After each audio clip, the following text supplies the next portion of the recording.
So it's my great honor and pleasure to welcome all of you to our first, as we call it, Disruptive Luxury Symposium. What we want to do today is a very, very interesting, I would say, ride. First, discussing with consumers of luxury brands and luxury products, and then with experts about what does the future hold for us? Where do we see the market going? What are the expectations towards the luxury industry?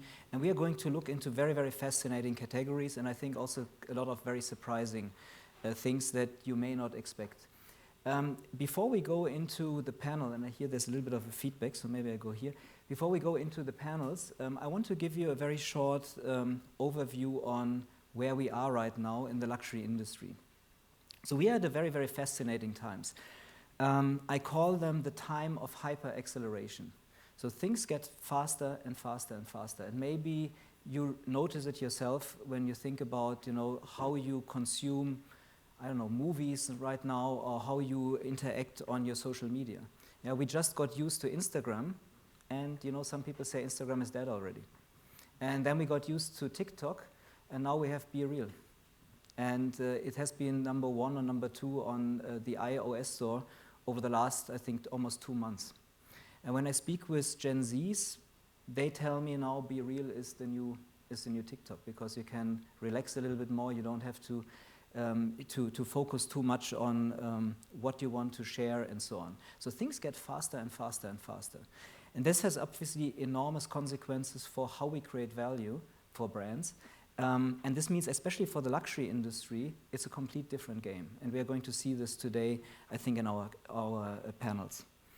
And I think in the client panel, in our first panel, we will see that it's not just about extreme value, craftsmanship, all those traditional values, but it's also about my new favorite word, net positivity. Yeah? So we want to see also, as clients of luxury, we want to know where are the leather goods coming from? We will discuss today about diamonds. Where are the diamonds coming from? How are they, in a sense, how are they mined?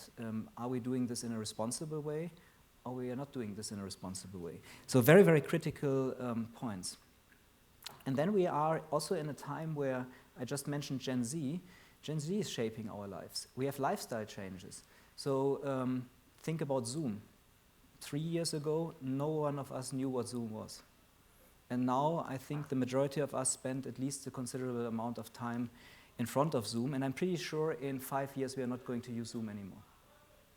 There will be something else, because things go faster and faster and faster. We have lifestyle changes. I just discussed this morning with a hospitality brand the so-called death of the office, where we are not going to be 8 hours, 9 hours a day, 5 days a week in the office anymore.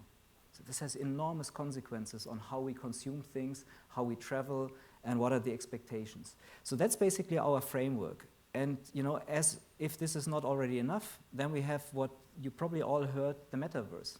So the more immersive internet that is going to come. So all of this is going to have enormous changes.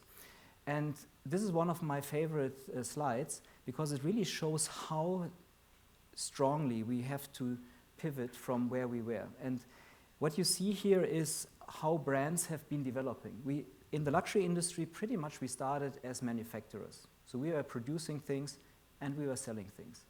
And very often in the luxury industry, we didn't even have our own distribution. We would rely on third-party distribution in many cases.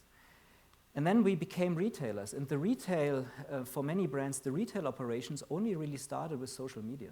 With e-commerce. So we speak about 15 years ago. It's not very long. And then we had to become publishers with social media, and this started in about 2008, 2009, 2010. So think about this. This is a very, very fast transition to here. Then the platform economy came, and we see all kind of resale places, for example, right now. Think about the Real that again disrupt the industry quite a bit. And now we have to even think completely different. I sometimes call it the new savoir-faire in luxury. And we have to become socio-cultural actors. So what does it mean? We have to think, when we think about brands, we have to be influencers. We have to know how to kind of connect and immerse in culture. Very, very different art than just producing beautiful things. Yeah. Most companies today are not prepared for this. We had in our luxury pricing class this week, or technology class, I had the head of strategy of Adobe Systems in class. She predicted that 50 to 60% of today's companies are not going to be here in 10 years. 50 to 60%. Because they're not doing the digital transformation fast enough to be able to compete with those who are the fastest. She also said that the 5 to 10% best companies in the world are those who over-invest right now in technology. So the ones that are already leading are just leading even faster. And those who are kind of behind are falling dramatically behind to a point that they can't compete. We're going to see a couple of consequences of this. So this means it's a completely new game of luxury.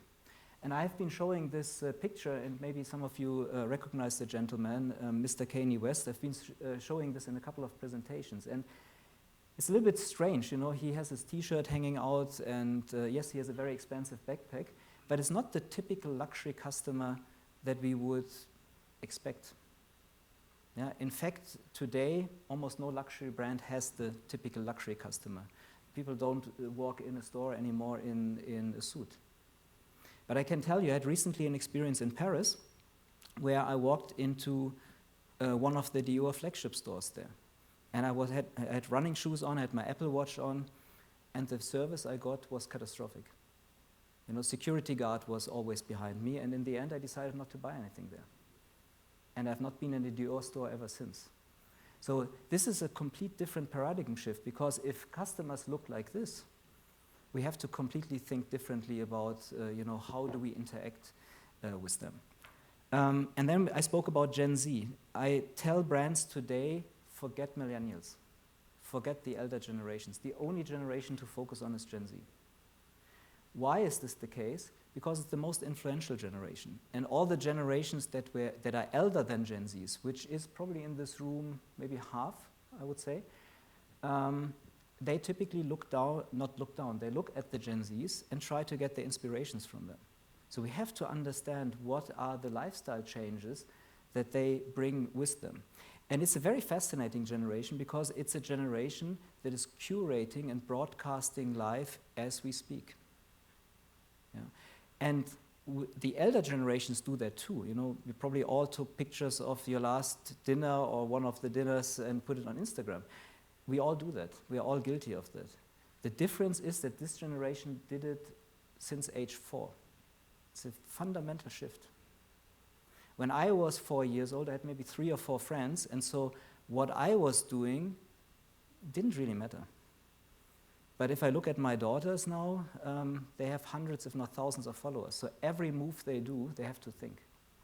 And I remember a conversation with my elder daughter and some of her friends a couple of, maybe 2 or 3 years ago, and I asked them, what is your number one concern?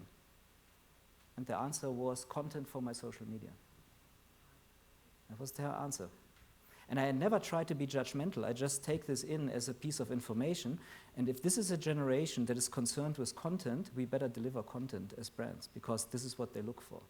And this also has super big consequences. I don't know if you guys still remember those on the left side. Vogue. Yeah, completely irrelevant. It's completely irrelevant. I have not been to Condé Nast for probably 8-9 years. Why? Why should I go there? No influence anymore. She will not like it, yeah, but it is what it is. Now we have influencers, big and small, and they completely changed the way how we interact with the world. For example, take travel destinations. We now try to find our travel destinations. This is still Instagram, but in the meantime it's on TikTok. Education now happens on TikTok. It's an unbelievable amount of education that you can do there. So everything becomes storytelling. And this means, think about what I said initially, that we have to become a cultural actor. It means we have to be very good storytellers if we want to create value in 2022. And so we have this generation that expresses their own personal brand through the brand they purchase, which was always the case, but the stakes are much higher in a very connected world. We will see, and I'm pretty sure we will discuss today, that experiences are becoming very important. And experiences are becoming more important than price, so to speak, because if we are living in a digital world, physical experience really can't. And then we spoke already about sustainability. It's a very, very important point of differentiation.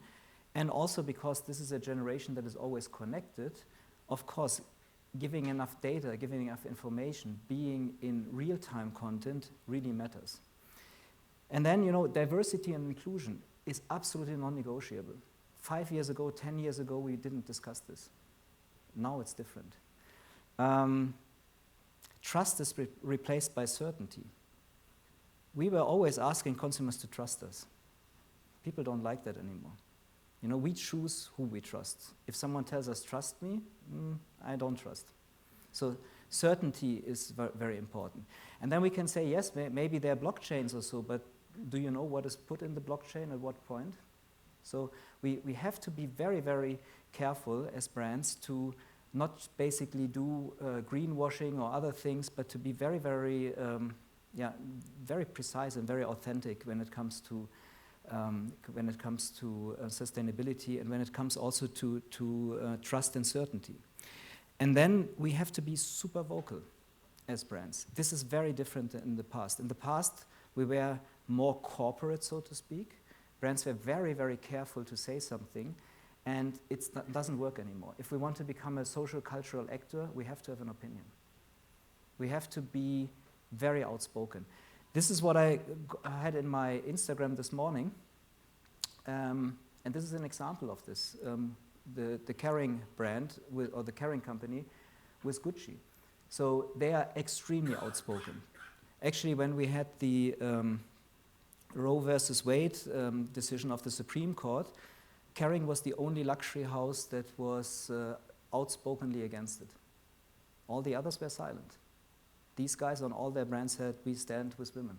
We are not going to back down. So very, very important for brands to be unafraid, because otherwise they're not authentic. Otherwise they cannot be cultural actors. Another big change is that we are purchasing, we are not just purchasing online, but we are also getting influenced now almost entirely online. And I can tell you, even purchases that are $1, $2, $3, $4, $5 million, $10 million purchases, they originate online. So if we are not dominating, so to speak, the online journey within our categories, we have no chance. No one is going to buy us. And this means that also a capability that we have to develop is real-time sensing of consumer sentiment. If we don't know what our consumers are thinking of us today, how can we manage a brand? Yeah? And I remember many panel discussions also when I asked the audience, how have you looked at your consumer sentiment over the last week? People look at me and it's like an alien talks to them. Yeah? Or last month, or last year. But we have to know it now, today, not only today, in this moment. Very few companies can do it.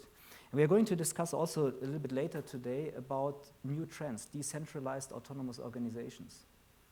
They are going to be the new membership clubs, so to speak. We will see more about this.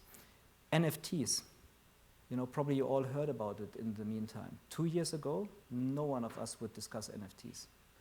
It's actually the fastest technology ever adapted in human history. We have already 20% of the art market are NFTs, and the consequences are incredible. Art galleries will all disappear. If you have an art gallery, get out of this business today. You don't need it in a digital world. Hotels are just all, in a sense, rethinking their best rooms, because if you have an NFT collection, you may want to show it in your hotel room. Good luck doing this with today's technology. Yeah? Luxury real estate is changing because people are installing huge screens in their houses. So these digital changes have huge real-world implications that we sometimes don't understand when we don't really look at this. And this also means that all the things that you probably have heard already about the Web3, they are going to completely change our life. And the biggest change is Web3 is not an open internet anymore. It's a closed internet. So everything is going to be pay to play, and the stakes of the game are going to be much, much higher, because if we are not clear in our messaging, if we are not clear in how to connect with customers, the operational costs in Web3 are going to just skyrocket. And so everything that we did already today, we have to do with much, much higher precision in the future. a much more immersive internet in the metaverse means also, again, our messaging has to be much, much better in terms of brands. So we have a very, very interesting times, and we have to be very disruptive if we want to lead the change in these times. We have to focus on value creation, but we also have to focus on being sustainable, being net positive, and being very intentional. So we will discuss all of this in our panels today. So the question that I have towards all of you is, are we ready? Are we ready to lead the change? And we are going to discuss this in the next hour and a half, 2 hours. So I would like to hand over to, where is Abraham? To Abraham. Abraham, and together with Anna Brandt, who is joining us on Zoom, is going to lead our first panel. So Abraham, the floor is yours. Thank you so much.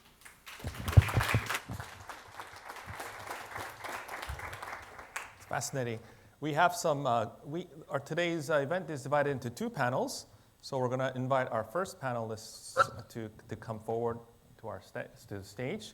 This is a consumer panel, so they will be joining us online as well as live. So Garrett, can you please come forward? Joe, Joseph. I am just a seat filler most of the time, so but otherwise, welcome. It's an honor to host this at Pepperdine, first of many to come. So Dr. Anna Brandt is in the screen joining us. She really wanted to be here live, but because of some conflicts in schedule, she couldn't be here. She is a graduate of our doctorate program in luxury experience design. She is a VP with Win and Encore currently, and she also has a guest. And Anna will be introducing all of our consumer panelists, and towards the end of the first panelist, I'll be hosting Q&A from the audience. So Anna, if you can hear us, please take over from now. Absolutely. Thank you, Dr. Park, and welcome everyone to this first inaugural conference, Symposium. It's a pleasure to be with you. So as Daniel said, this symposium is about recalibrating luxury. And the way we do this in this particular setting is bringing brands and luxury consumers together. I know Daniel and I spoke about it together with Dr. Park and thinking, have you ever been in a conference that brings those 2 sides together? I haven't. I'm still about to go, hope to get invited. So we figured we are the first one to do this. And traditionally in Daniel's keynote, you can hear that luxury industry has been very much product centric. We focused on making best products, most sought after things, conspicuous consumption, which was the status symbol of the past. Quality, craftsmanship, heritage, this was all the attributes that we were looking in luxury. But based on the most recent research, today luxury is more about people. And it is about inconspicuous consumption. It's about access, status, acquisition of non-material goods, and one of the biggest trends is acquisition of cultural capital, which we're still trying to define what it is and what it means to today's consumer. So I'm really thrilled to have the opportunity to host a panel of these esteemed luxury consumers who are extremely accomplished business people. Most of them made it on their own and made it big, very, very big. So I will start with Jo and ask her a few questions. And as I'm introducing and asking each of the panelists, I'll do a little bit of introductions of who they are. So when you are listening about their answers, you put it in the context, because we have we're very, very lucky to have you. So Jo, you are a producer, actress, model, mother, you're a philanthropist. You grew up in Rome as well as the United States. By the age of 18, you were already one of Gianni Versace's favorite models. You appeared in various shows, in movies such as Don Juan de Marco with our favorite Johnny Depp. I wish I was there with you. Bernardo Bertolucci's Little Buddha. You were called by Vogue an icon of Italian style, which I can tell why. And your also philanthropic work has not been less impressive. You produced for the Academy of Motion Pictures. You moderated a special evening with David and Susan Rockefeller at MoMA, and you are an active member of Andrea Bocelli's foundations. And of course, you're a mother of son Sean, who is about to go to college, maybe Pepperdine, who knows. So I would love to hear from your side in terms of your perspective, especially of somebody who represents a opinion of many global and local ladies, especially from that perspective. What have you observed has changed over the years in luxury consumer? So what are some of the most significant trends that you are noticing? As Daniel said earlier, sustainability is one of the biggest things that I think modern consumers, luxury consumers, high net worth individuals, ultra high net worth individuals are looking at. I mean, yes, this is a Giorgio Armani suit. This is completely a sustainable Giorgio Armani suit. And I bought it after seeing it on Karlie Kloss when I realized it was a completely sustainable Giorgio Armani suit. It was, nobody needs another Giorgio Armani suit probably, or, you know, there's something, I think that sustainability is probably one of the most important things that young people are looking at today, or people that want to stay relevant in the luxury world. And I think the caring actually is at the forefront of this. Salma Hayek and Francois Pinault have done an amazing job with that, and I've worked with them and advised their company. So luxury is also today, and we have to do a lot more for sustainability, a lot more, because there is, you know, when Zara gives you 24 collections in a year, well, there's nothing sustainable about that. On the other hand, as Daniel was saying, a company like The Real Real or Vestiaire Collective, they've really transformed this world of how you can be sustainable and still be cool, and it's luxury and it's interesting. And the other part that I've seen is now even more than ever, there are layers of luxury is prioritizing trends over classics. So on one hand, sustainability is important. On the other hand, we have to understand why, you know, it's not just sneakers and hoodies that are not luxury items, that have become super expensive and become part of these brands. It is, look at Valentino's show this year. Have any of you seen Zendaya in the ads with the hot pink dress with all the slits here and the mini and the pink, hot pink stockings and the super high clunky heels? Well, Valentino, 10 years ago, 5 years ago, would never have done that. Yes, Instagram is for older people now. My son, who's 18, is not interested in it. However, they're making those clothes because they're Instagrammable, because they need that to spread the word. And Roberto Cavalli is coming back big time with a designer called Fausto Pugliese, who is very out there. And one of the reasons is his clothes are Instagrammable. I call it Instagrammable to say social media. Donatella Versace, Versace's back. Versace's back because, again, the clothes, does this make sense to everyone? Or social media, you know, I walk into a Versace store and I think, what can I buy? But really, anyone who wants to appear or create content on social media, that's what you want to buy. Same would be said, I wrote some other names down, you know, McQueen with Sarah Burton. That's not what Princess Kate Middleton wears, you know, the Princess of Wales wears to her events. But if you look at those fashion shows, all of that is social media, is for social media. So that would have been impossible 10 years ago. You know, as much as you think about it, there was one designer that did that. There was one Moschino, there was one Dolce & Gabbana. Cavalli was still, you could still wear it. I wore it back then, sorry. But all this is really interesting for luxury brands. And then the hoodies, the sweaties with COVID, it just went more and more, the sweats, you know, and to keep all these brands relevant, that's what they have to do, to keep them young. And as, again, Daniel said, Generation Z are the next luxury consumers. And they are very aware, a lot more than we were, at least I was, at their age. Yeah.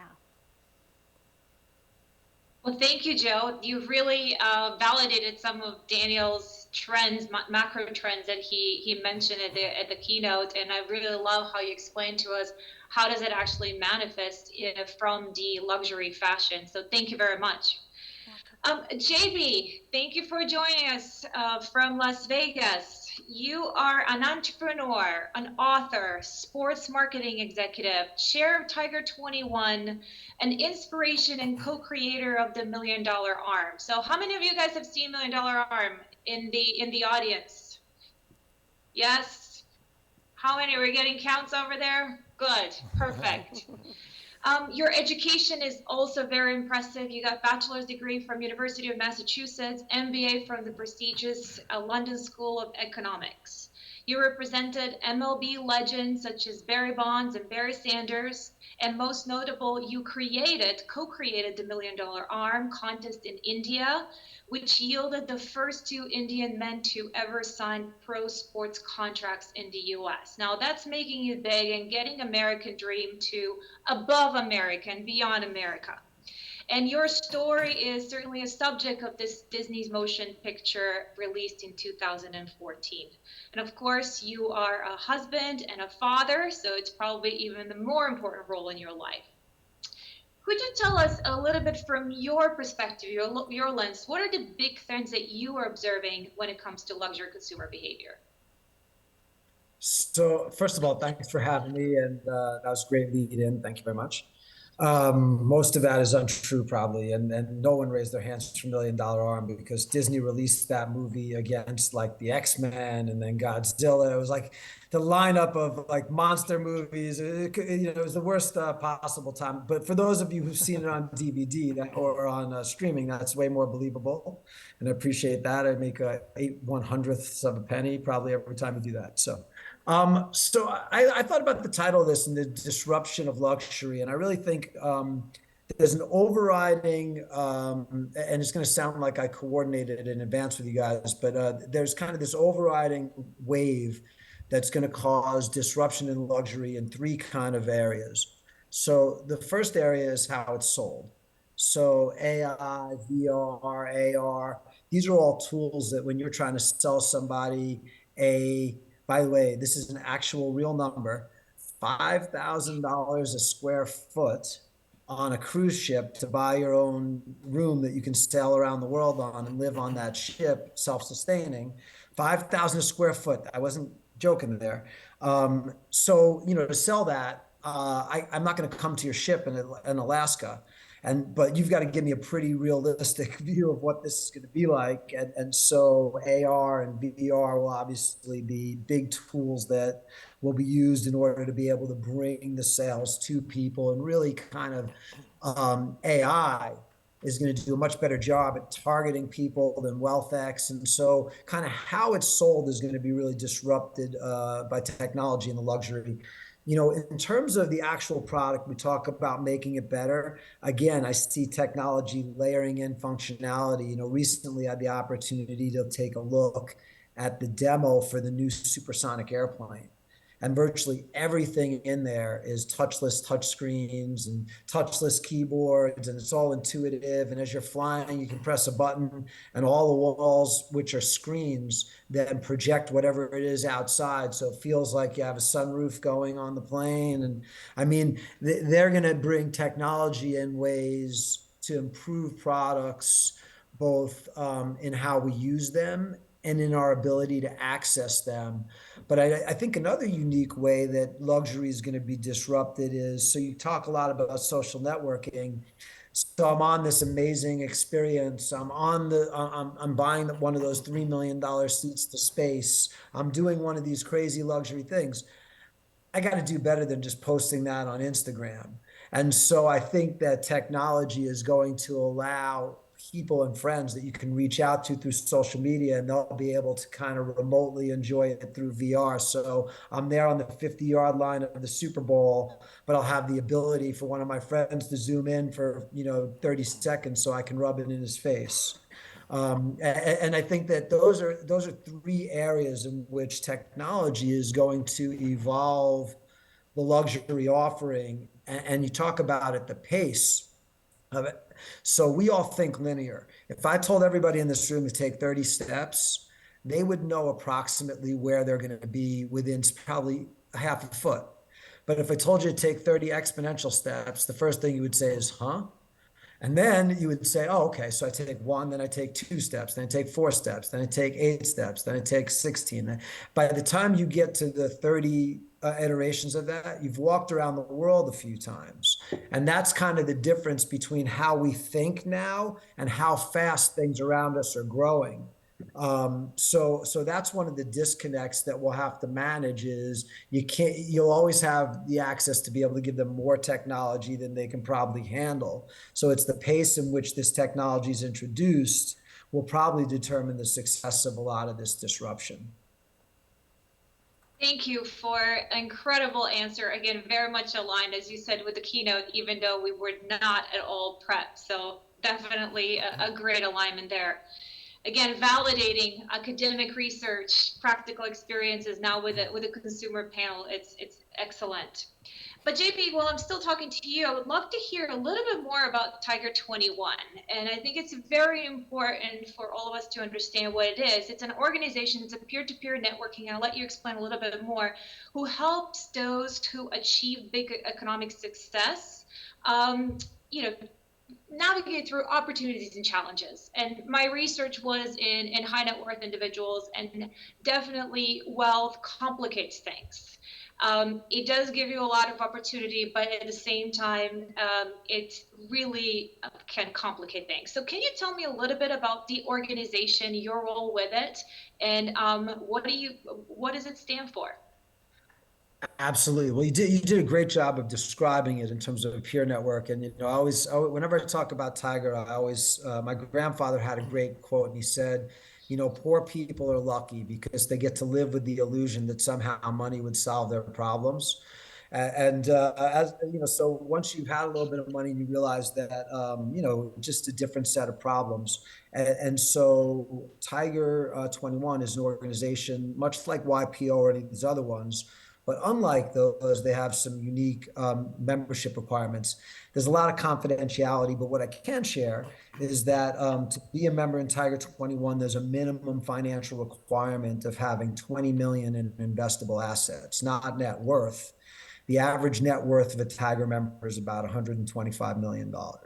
So when I think about Tiger members, and when I thought about this question when we're talking, I really think about some of the things you already talked about. So access to doing things that you can't normally do. And it permeates in a few different areas. So in finance, there's access to deals, advisors, and all kinds of ways to protect your money from taxes that are available to people who have more resources that are not available. And again, in all those areas, the offerings are becoming more and more bespoke and more valuable. So that's one. From a family standpoint, I mean, most people in this room hopefully will, but if you don't achieve massive financial success, it probably doesn't make sense to have a family coach.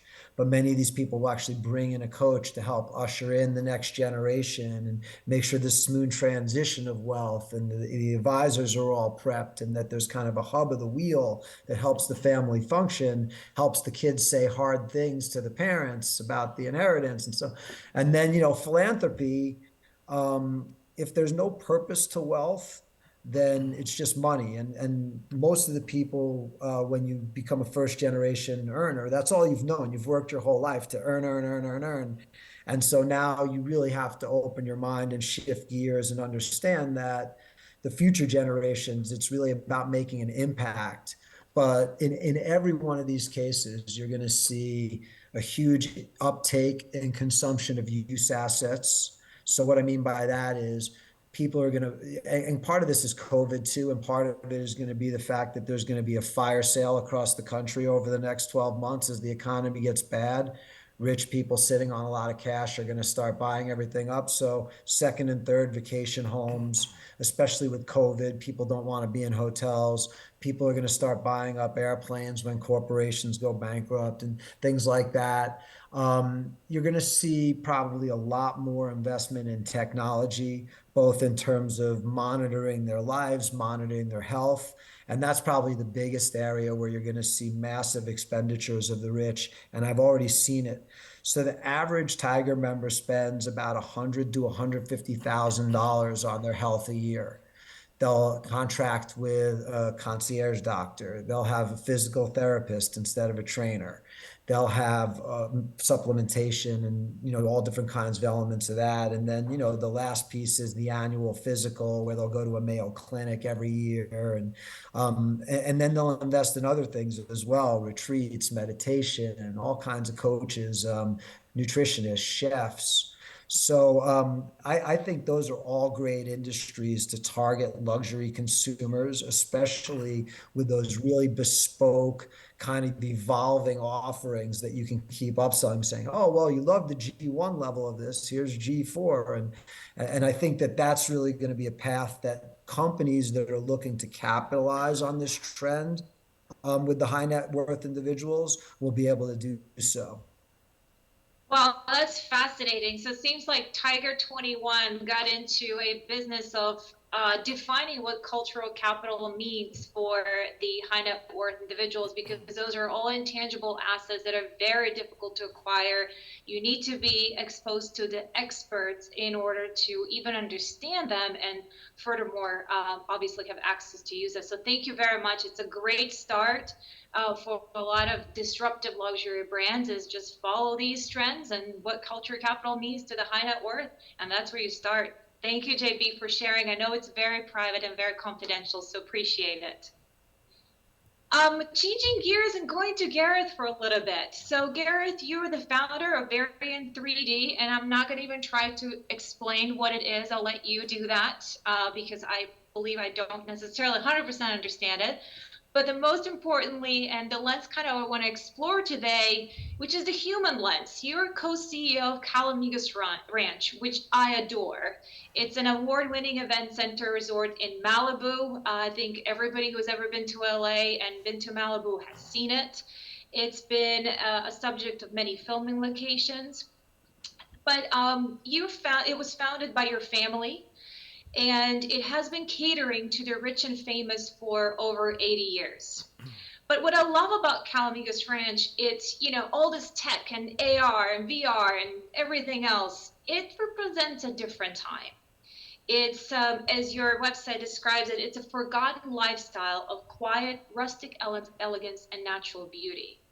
So I would love to hear from your perspective, without the whole innovator arm right now, is there still a place for places like this? No technology, maybe cell phone service doesn't work, no AI, VR, or whatever we're doing. And what have you seen from your perspective, change in the luxury consumers over the years? Yeah, it's a great question. And my grandpa had a great saying. He said, the more high tech things get, the more high touch we need to, as humans, need to be. So you need to put your hand in the soil. You need to reconnect. And I think that's what we offer. So my great-grandparents started Calamigos Ranch in 1937. We've been here I'm fourth generation. So we've passed that hurdle where we're going to hopefully not goof it up and be able to pass it on to my nephews. And it's evolved since I took it over. So when I was in college, I dropped out to help my dad run the ranch, and then I took it over, and then changed the trajectory of kind of what we used to do, which was barbecues and picnics, and it was fairly rustic. And then my brother and I evolved it into what it is today, where we have a 54-room. We would have had more, hence the fire, but we lost a few in rebuilding back. We have 54 high-end bungalows. But we find, so last night we had an event for 40 media influencers, as well as CEOs and business people. We brought them together in in our pizza garden, and I walked him. We walked him through the ranch, gave him the whole story of the ranch. There's a lot of history, and I think I think what's for us, at least what we're building, is really honoring the history of Malibu, the history of my family, the history of our friends, the people who helped build what we have, and then inviting them into that world. And you look at other high-end resorts like Post Ranch Inn, same thing. You look at San Ysidro Ranch, what Ty Warner did with San Ysidro Ranch. It's all about the experience. So you can leave LA in 45 minutes and be transported to this place that, when I was talking to people last night that hadn't been there, which I was surprised, right? It's always surprising, but that hadn't been to the ranch, and were totally blown away with how magical it was. There's a whimsical feel that we always try to, like elements that we try to bring in. And, talking about social media, there are things that we put around in place that are authentically, like, Instagrammable, that people want to, share. But and I have a lot of friends that are celebrities and that are social media influencers, and it's funny, you can always tell when they like shoot something somewhere. So my friend Ami Song, she has a big, Asian following, and as soon as she like comes to the ranch and she photographs something over the next 2 weeks, I can actually see through the guests who come. They take the picture. They'll take pictures in the same exact places, and then it's all about authenticity, and it always has been for us. And I think that's it's a really important thing. Honesty, authenticity, a story, and history. And our family still runs the property. It'll always be a family business. My nephews now have they have a little flower shop. I think we always try to spawn entrepreneurship within our family. And and then segueing into like Variant 3D, about creating a space on the property where we can create innovation. I started a high-tech 3D printing company. We're the first company in the world to 3D print textiles, and we're doing it like the why, right? Why, like I'm pursuing this, and we are layering it in with the ranch. There's an educational piece, an experiential educational piece. It'll do incredible good for the environment. And you can take now a textile, which you never were able to do before, and down to the fiber, engineer it into a product that you want, and effectively print it out of this horse barn a 4,000 square foot horse barn that we convert into a high-tech knit lab. And then, and then other things, there are other experiences other businesses we've created. We have a high-end dog food company. And it's all about, so I brought in an executive chef. It's called Migos Dog. We sell it Air One. We sell it Healthy Spot and a bunch of other, and all the farmers markets. And we did a more grassroots approach to this. So my brother and I always talk about it's guerrilla marketing and grassroots. I think those are, for us, that marketing has always worked because it's so authentic, right? And the dog food line is doing incredible. And it's like 5 ingredients, and everyone says, well, aren't you worried they're going to copy you? I said, please, copy, because let us teach you how to make it. Don't buy it from us. But most people are like me. I would rather buy it than make it. So I think the effort to clean is more effort than to buy. But we have a lot of, and we teach, right? Same thing with with Calamigos. Anyone who ever wants to, my dad is still like this. You get to meet him. He's a huge personality, but if you ever wanted to go in the event business, he will teach you how to do it and give you all the tools. It's all about, you give like this, right? Same with the textile company. It's all about democratizing like this industry. It's all about creating a community. It's all about creating, that is what I feel luxury, for me, what I go to and I decide to spend my money, I spend my money thoughtfully because I want to know where it's going, what it's going to do, and who it's like really, and who's the founder, what's behind it, right? I have a Tesla. I love my Tesla, right? I love my Tesla because I think Elon Musk is a genius. I've met him a bunch of times. I sit on the board of X Prize, and I think it's like there's a mission. I can't say it's the best driving car, but I just love the guy, right? I think the guy's hilarious. Like my car makes fart noises. And my car, I can play video games in my car. And it's this connection that like he creates with the consumer, the same way we are creating with our consumer. So at the ranch, we have a farm. We invite people in, right? To, like, take what you want, be there, be part of the family. When you go to the lobby bar, it's all photos of our family. And nobody really knows that. Like it's actually my grandma's old house that we converted into the bar. And I know where I used to watch TV, and that's where I used to watch TV. And it's like, that's a picture of my mom and dad. That's the Bluegrass Festival my dad threw in 1973 that he got thrown in jail for. And it's a whole story, right? It's like, it creates Heritage. Yes, it's like, it's got heart. And I think that's what luxury, and I think that's what, when you even look at brands, that's what they're doing, right? Is they are not sitting here. So I had a high-end women's contemporary brand, and I saw the shift where it became exclusive to, I think, inclusive. And that is this is only my perspective in this. I think there's a lot of perspectives, but I think inclusivity is the future of what luxury is going to be. Thank you, Gary. This was beautiful. And, right at the beginning when you said that the more high-tech you go, the more you actually have to touch and connect to earth. I've seen it in my research as well, and some of the trends that mixing high and low and need for balance, the recalibration is very, very important. And thank you for sharing the story of your family. And now I'm going to go there with a different lens. So appreciate it. Joseph, you are an attorney, you're a real estate principal, you're a developer, as well as you teach at Pepperdine Law School. You teach law. You graduated USC and UCLA, and you also had the Vivo Investment Group, where you serve as a principal. And you specialize, which I love how you actually described it on the website, functionally obsolete real estate assets into something more meaningful. And when I think about it, there are so many functionally obsolete real estate assets if I look at it through that lens. So what have you seen over the years in your experience, both as a luxury consumer and business, that has changed? Well, thank you, Anna.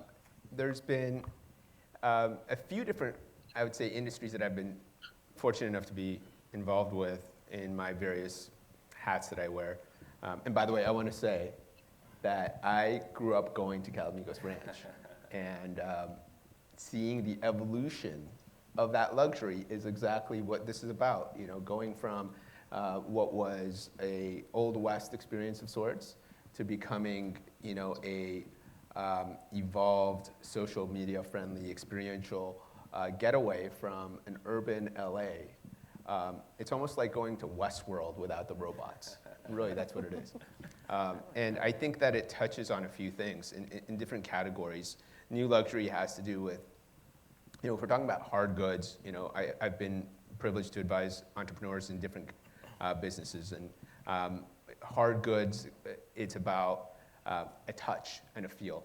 And, the richness of that touch and feel. Things that you put on your skin. How does that feel on your skin? It doesn't have to do with the expensive ingredients that go into it, but whether it's been thoughtfully curated and put together and how easy it is for that consumer to take that luxurious skincare item and take it to their gym, take it to the beach, take it to wherever it might be.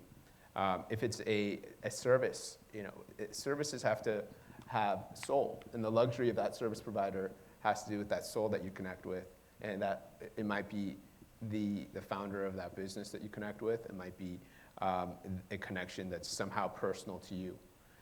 So that becomes the luxury connection for services. I've been involved for now over 20 years with the hospitality industry, and that always has the ancillary food and beverage component, which has seen the evolution of luxury go from being buttoned up and really stuffy to the point of feeling uncomfortable if you're not, right? To becoming casual and boutique-y and personalized and localized. So depending on where you go, if you're looking at a boutique hotel experience in Portland, for example, you'll find it a lot more connected to the roots of the city in terms of the food, maybe the coffee experience. You know, you're going to third wave roasters. One of my other clients happens to be actually a coffee shop, and you know, they're connecting in. They're a luxury coffee experience, but they're really local. They're really cool. It's a women-owned business. It's talking about inclusivity. Women love that. I love that, and you know, on a social media component, you know, it's really speaking to a really wide array of consumers. The experience, again, is tactile. You're finding that the coffee is not being served in a paper cup. It's in crystal glasses. It almost looks like a cocktail, and it's gorgeous. So, you know, that's the new luxury, and people are willing to pay for that experience. So it's experiential. It is sustainable. It's technologically savvy and friendly, connected. It's personalized. Personalization is really, really key to this, and it speaks not only to, again, the soul concept. It might be a clothing brand. You know, I love, we're talking about so much about clothing. I mean, Amiri is a great example. I love Mike Amiri, local LA guy, started in a basement in downtown LA's Garment District in a 1,000 square foot space. He is now one of the top, you know, I don't know, have you, I know Mike. You know Mike? Yeah. Yeah, Mike's great. He's a friend of mine as well. So he's really like built a wonderful luxury experience, which you can vouch for, which is, you know, they're $300 t-shirts, but if you touch that t-shirt, you're like, how did he make it like this? How is it so soft? It's that tactile experience that makes it worthwhile. Again, casual, right? No one wants to feel stuffy. You might not realize that, you know, the guy next to you at the gym, a buddy of mine wears Amiri to the gym. They're $500 sweaters, guys, okay? But it's that touch and that feel, like an Aviator Nation, you know. Aviator Nation harks back to the old days. You've been around for, you know, where it was Ocean Pacific back in the, you know, the surf days. You know, we'd wear OPs and they were like $10, $15 t-shirts. But it harks back to heritage, to your point earlier, a history, and connecting to something that's tactilely really different, comfortable. Quality, exactly. So those are the kind of elements that I'm seeing as the new luxury. I think that it's also very important, and this was actually also very beautifully stated in the keynote address. Thank you for that, because ESG, in my world, in the real estate world, ESG has become one of the most important components to what we do as real estate developers. And it's become the new, it's a luxury today, but it's becoming essential. What ESG refers to in my world has to do with environmental issues, social issues, and governmental reporting of things that you're doing in your developments that are, in the hospitality context, for example, that are energy efficient. How are we recycling? How are we repurposing? My entire real estate career has been based off of adaptive reuse developments. And that in its core is an ESG concept that has to do with repurposing, recycling, and upcycling functionally obsolete properties. And those are properties that are not necessarily, you know, they're in some cases gorgeous, architecturally 1920s, you know, amazing properties that have been long lost and long forgotten. But it's taking those assets and repurposing them to a new experience to today's standards that hark back in some cases to that, you know, 1920s, you know, very luxurious experience, but it's in a very attainable and very accessible way, and that's very important. That's the new luxury, that it's accessible, as again stated. When you see Kanye wearing a hoodie and a t-shirt and happens to be a, you know, whatever, very expensive backpack, that accessibility to the end user and consumer is very, very important. And I think that that's what will make entrepreneurs in the luxury business successful in the future, that accessibility.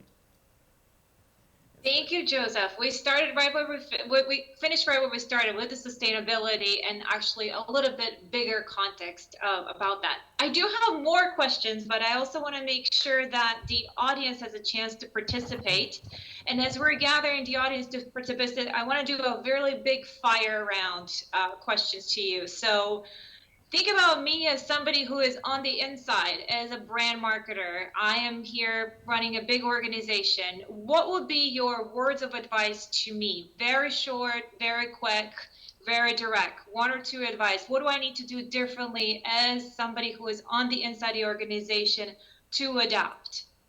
Any volunteers wants to go first? Go, JB. So you always tell me what should I start doing, what should I continue, what should I stop. So start. I think you're gonna have to be more effective in targeting and finding these high net worth individuals, especially all these Bitcoin people, and they're kind of so you can have a targeting thing there.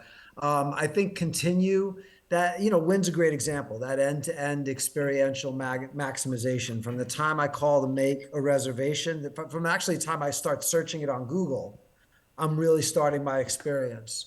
And then stop. I think you have to stop using the old reward value model.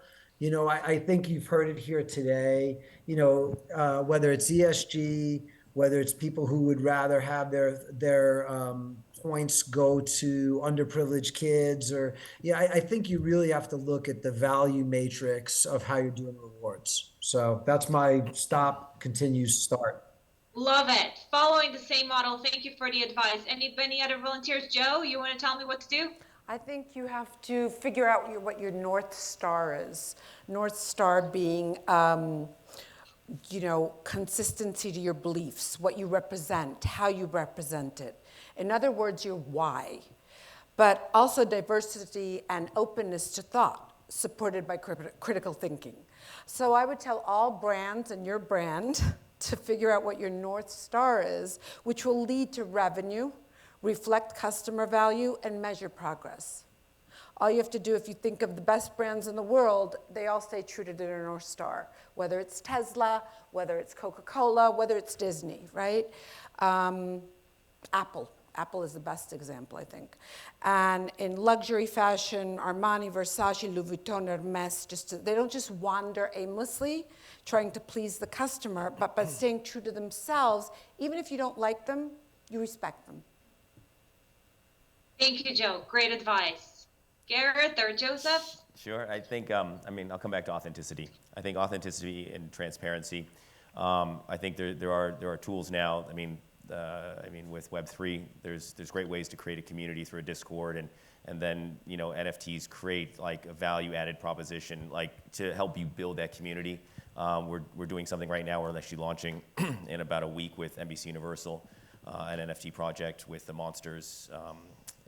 It's with Frankenstein, the creature, the bride. It's the whole monsters revamp that we're doing at the park, and there's an NFT token piece that connects back, but also gives total transparency. We tell you how we made that product, where we source the yarn, what factory, what worker. It's like we can deliver that in a very authentic way. And with hospitality, we're doing that with supporting local, like our local community, right? Sourcing from local farmers, sourcing from local purveyors, creating a story, right? But an authentic story. I think there's a lot of greenwashing, and there's a lot of, and you can't, all you have is your word, and all you have is, and I think the irony is the bigger the world gets, the smaller and more like, it's almost like we've gone back in a way where we've become like small tribes. Everybody knows everything about you, and they will know everything about you, right? So it's really important to I think lead authentically with what you're doing, and okay, 5 minutes. Thank you. Joseph? So it kind of taking off what absolutely authenticity is really having to do with, for advice for an entrepreneur, start with something that you know, right? That's being authentic to who you are, your likes, your proclivities, your special, your North Star, what really speaks to you. I think that's really the planting seed for something that will basically blossom into something unique.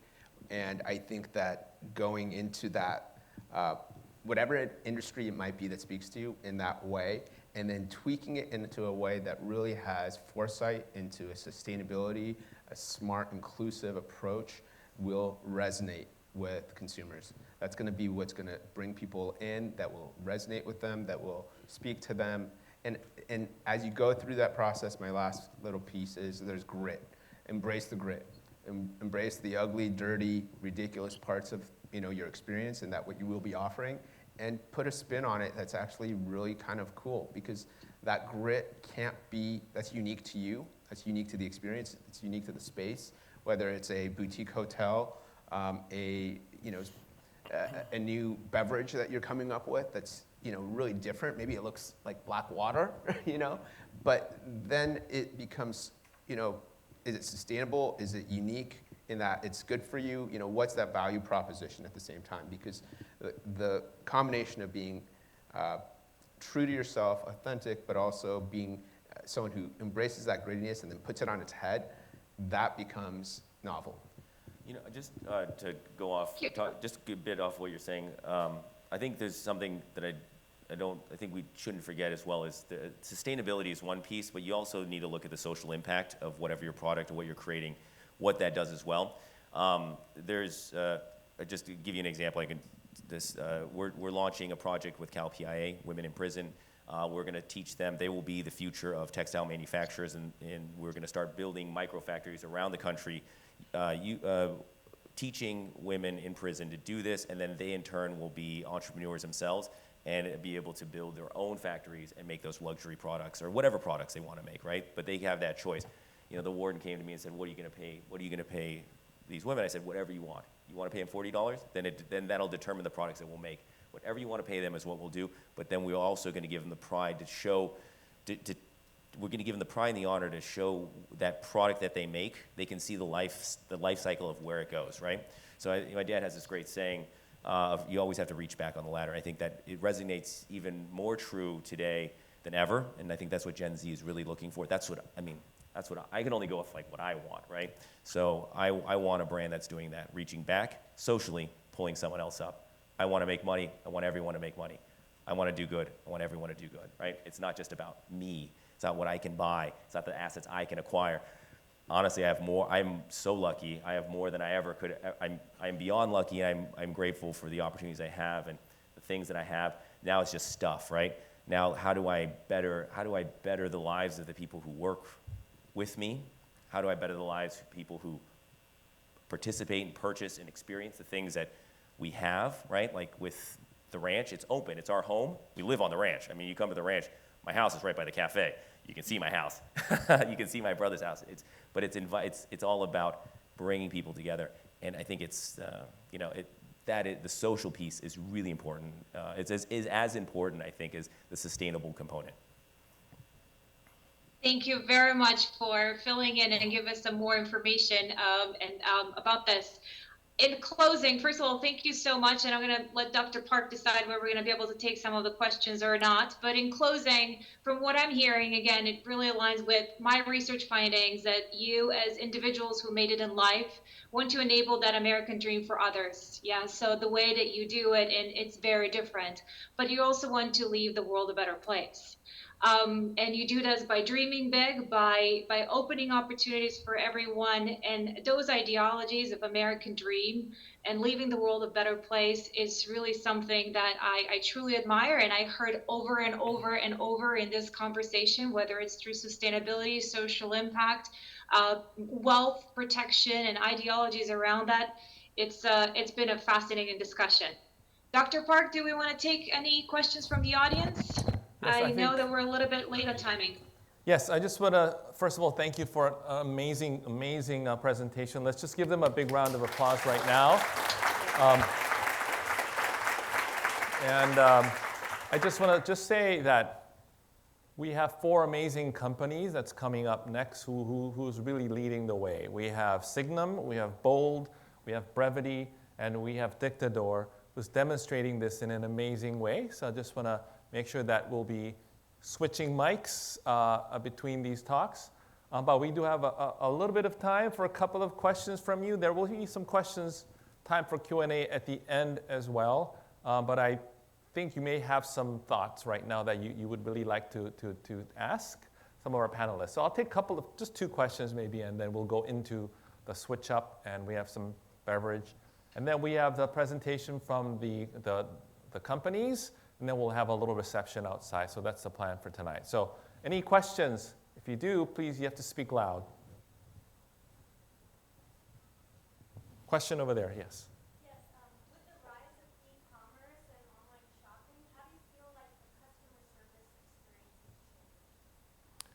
Yes, for those of you, if you cannot hear, the question is, with the rise of e-commerce, how has the customer service experience changed? Well, I can say, sorry, again. Please feel free. Say, I'm an e-commerce shopper, but after COVID, I can't wait to get back to a store. But there's got to be merch in the store. And so many times, you don't find the merch. Or the other thing which I found interesting about your Dior experience is that can be true. That can be very true, where you don't get the kind of service and it's disappointing. And then you're not going to buy anything at Dior, but you go online and say, you know, I'm going to avoid to deal with anyone. So on one hand, love e-commerce. On the other hand, can't wait to get back in the stores. On the other hand, I believe customer service is the most important thing that any brand can offer their client. And the same goes for e-commerce because although they're not doing great, the Net-a-Porters, the My Teresas and stuff like that, they're really not gaining traction. And I think exactly for what Daniel said, which is you've got to be on it constantly because with technology, it's changing constantly. So what could have been okay a year ago is not okay today. So, You know, Thank you. I talk about like if you talk about if you talk about We'll go with Garrett and then JB. Yeah, we talk about e-commerce and like hospitality. My brother did this genius thing. So when you check into the ranch, you actually get hooked up with like IBM Watson, and they're your personal concierge. You can make all your appointments through it. There's a lot of hospitality companies that are doing that now, where you can give incredible service using like AI, right? And I think that's that as well as like in the retail experience, right? You can leverage these things where you can take away, you can give immediate answers 24/7. You can book appointments, you can do all these things, you can give incredible service, but you don't need a person to do that. And then talking about with like fashion and textiles, and you actually be able to co-create, right? And I think the more you can give the consumer the ability to create and do things on their own, right? And you can empower them, I think the better. What I found is they're willing to spend more, and they're willing to, they're more loyal as a client. We're even doing that with our wedding business.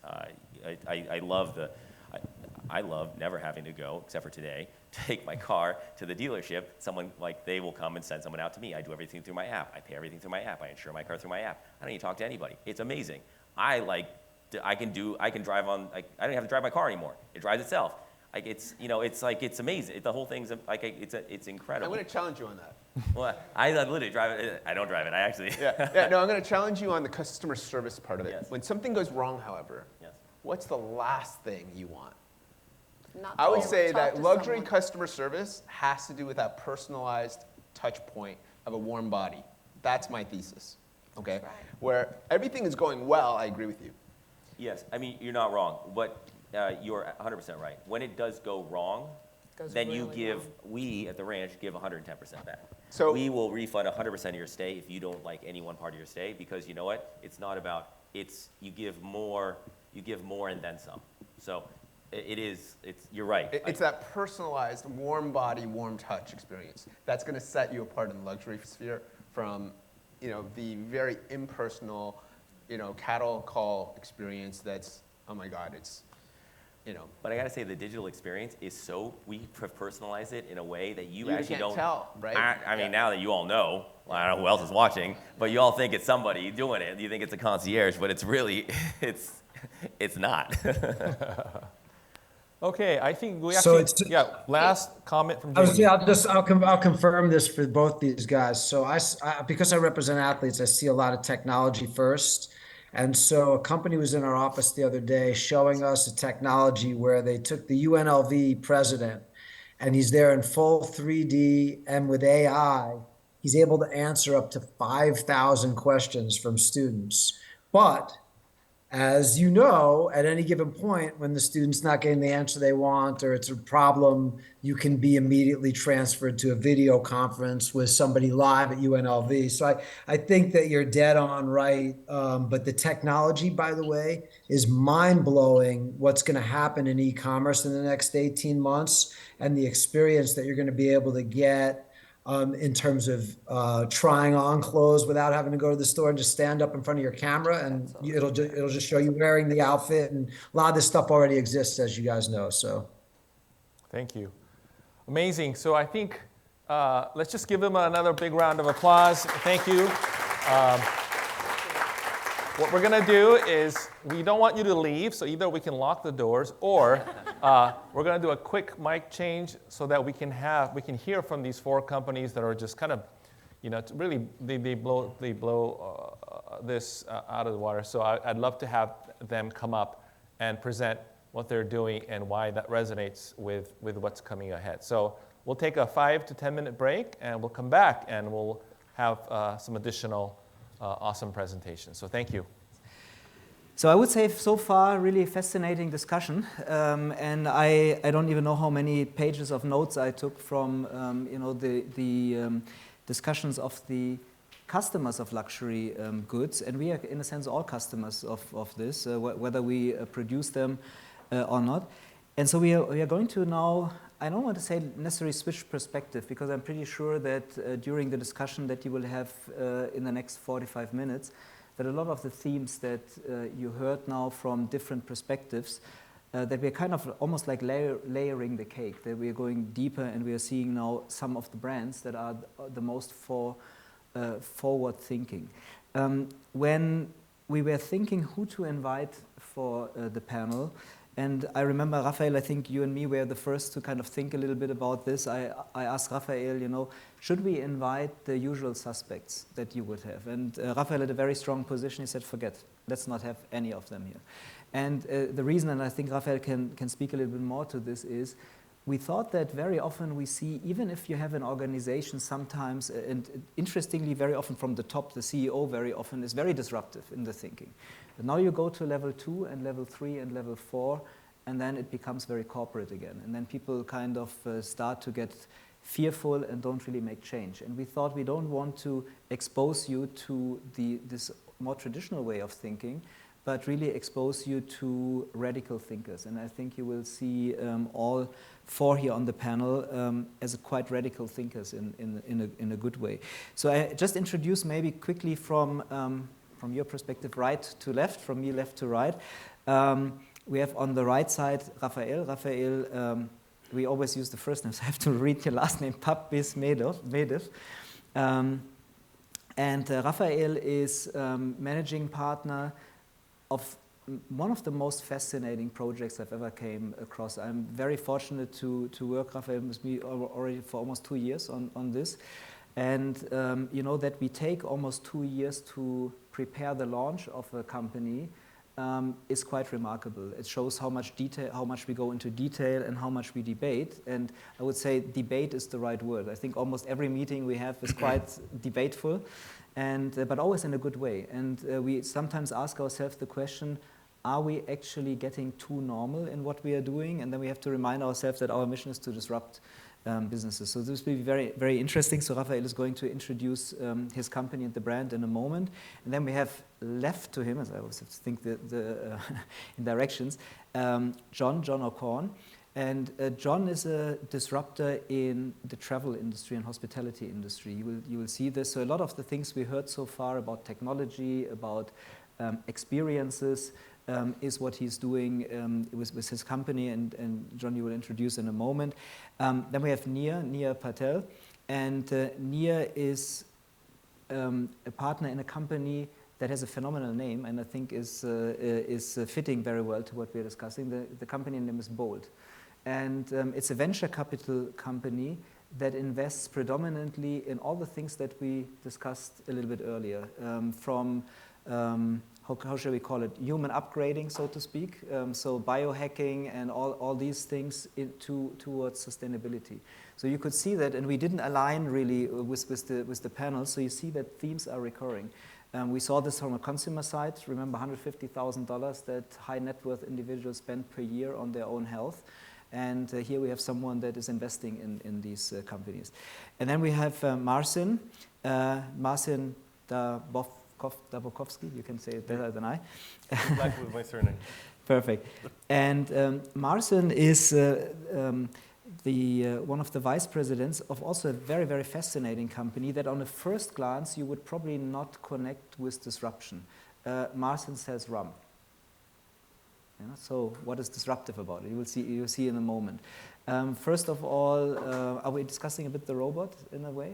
Or a little bit, yeah. So you will see it's a very fascinating company because they are so bold that they have a new CEO, and this CEO is very unusual. You will hear from him, and they are also very disruptive in thinking about building consumer communities. So we have, I think, a very, very fascinating discussion. So maybe, Raphael, you want to start introducing Signum a little bit? Yeah, first, I apologize. I had a genius idea to take a booster 2 days ago, and it really affected my body. So Signum is a dream, is a passion, is an obsession of improving a product that for generations had one motto: cheap. And when I say diamond and cheap, all of you will be shocked, but the industry of diamonds is about how cheap I buy, how cheap I manufacture, how cheap I sell. Otherwise, you're bankrupt. And then coming from 22 years in working in Africa, doing strategic consulting and political consulting, I realized that Africa has a lot of treasures, but all those treasures are used in the wrong way. So the passion was to say, how do we take this product and bring back the luxury element into it in a way that we increase the value of this diamond year by year, which is declining now for the last 50 years. And how can we create an innovation and disruption in a market that is controlled by people that have zero understanding about diamonds? So wherever you go today to buy a diamond, you buy it, and the only contribution these people have for the diamond is the piece of metal they put on it. So the creation of the diamond is not done by any of the brands that you know. Now, because of the chip, it's moved for years to India, to China, to Sri Lanka, in places where luxury is not the first connotation you do with these nations. So what we did, we established, first of all, as a first step, a B2B business. We established ourselves in March, April 2020. So when the world was collapsing, we decided to start it. We are supplying today diamonds to the largest brands in the world.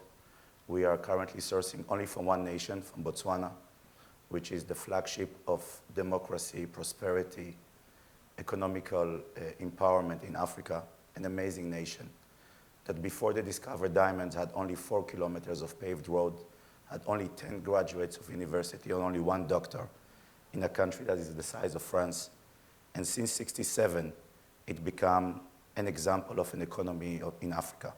Higher credit rating than Japan, better democratical rating than Belgium and Italy. Okay, Italy today is not a big difficulty. I'm sorry, Joe, but so we created this ecosystem that provides today diamonds to the brands because we wanted first to establish ourselves. We are a technology-driven company. We are creating robots. We have laser machines. We have our own software developments. We create scanners. We're almost like a medical company. We scan the diamond from scratch. We analyze it. And then we bring it into life. And now this B2B business in 2 years is now generating, this year we're going to generate $300 million. Next year we're going to generate almost $550 million. And in less than 4 years from now, we're a $1 billion company in sales. So everybody says, what the hell, just continue. You're doing great. But we want to bring the product directly to the consumer. So Signum is a C2C business. It's community to community. The mining community connected for the first time directly to the luxury community, and then the profits from the luxury community as a majority go back to the nations that own those diamonds. So Signum is just taking gifts from Mother Nature, applies amazing technology, has a different mindset, and it's all about mindset today. When you start a business, I think, Joe, you just said, what is your North Star? It's all about mindset. If you want to do good from the beginning, and you want to be fair from the beginning, all the boundaries are broken. And we took any limitation in this market, we just crushed it. And today we are selling diamonds for 30-35% above market price to brands. And only God knows how stingy are brands when they are sourcing the products. They will not give you a penny more But when you have the right story, it's not even about sustainability, it's about a positive impact. It's about changing lives of people. And when you show to humans that your product changed lives of people, they will pay for it. So this is Signum very shortly, and we will touch it soon again. Mm-hmm. Super. John? Yeah, as Daniel mentioned, my name's John. I'm the founder of Brevity. We're an immersion platform for the modern traveler, which is a fancy way of saying we're a travel app.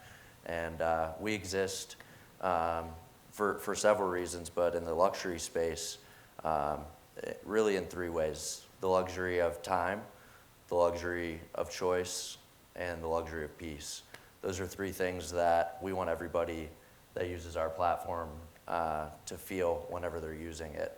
Typically, people are spending 10 hours on average is what our research shows, but as I'm sure a lot of you can relate when you're traveling, oftentimes you're spending days trying to figure out where do I stay, where do I eat, what hike do I do, what services do I get, what cafe do I have a business meeting at. All of these things add up. Also, COVID and everything that we've dealt with the pandemic has added a whole nother layer of complications with constantly changing rules and regulations and things like that. So what we do is we package all of that into a personalized guide. We give you 3 to 5 recommendations in each category rather than having to source through thousands, sometimes tens of thousands of results for hotels and restaurants and the other categories that we have. And we personalize it to you and make it a really seamless experience so you can spend less time on your phone and more time out in real life. I like what Garrett said about this difference between high tech and high touch. We try to build a platform that's extremely high tech so that you can have a more high touch life. Mm-hmm. Super. Hi, I'm Nia. I'm with Bold Capital, so we are a venture fund in Santa Monica. The core tenet, I would say, of our fund is disrupting industries and uplifting humanity. So what that really means is every investment that we make has to have a profound impact in some shape or manner in the way we move, eat, or build. So when we think of luxury, I'm kind of coming at it from a different angle in that you look at GDP per capita is continually increasing, but mental health, physical health across the globe has plummeted. So for the first time ever, we are at a position where you can consumerize healthcare and you have the luxury of being the CEO of your own health. You have the luxury of impacting how agriculture is done via a DAO, and you have the luxury of investing in different construction techniques that improve sustainability and social impact. So at the core, we're investing in these converging technologies that are growing at exponential rates that have a profound impact on humanity in some shape or form. Mm-hmm. Super. And Marcin? So first of all, I'll pronounce my surname. My name is Marcin Łukasiewicz. Nice to meet you. Very happy to be here. I represent Dictador, as you said, very bold company, so maybe I make the right person to represent it. We identify ourselves as an art house creating next generation collectibles. We like to see us as empowering artists, masters, people of rebellious nature. Actually, when we invite people to our experience, we say join the rebels. There's a lot of beverage companies around the world, and we always thought that if we're going to do something, we have to do it different, better, special. And different was the key word in everything that we decided to do from the very beginning. So it started 10 years ago as a love story. The owner of Dictador went to Colombia, to the city of Cartagena de Indias. I know, has somebody been to Cartagena de Indias? Fraser?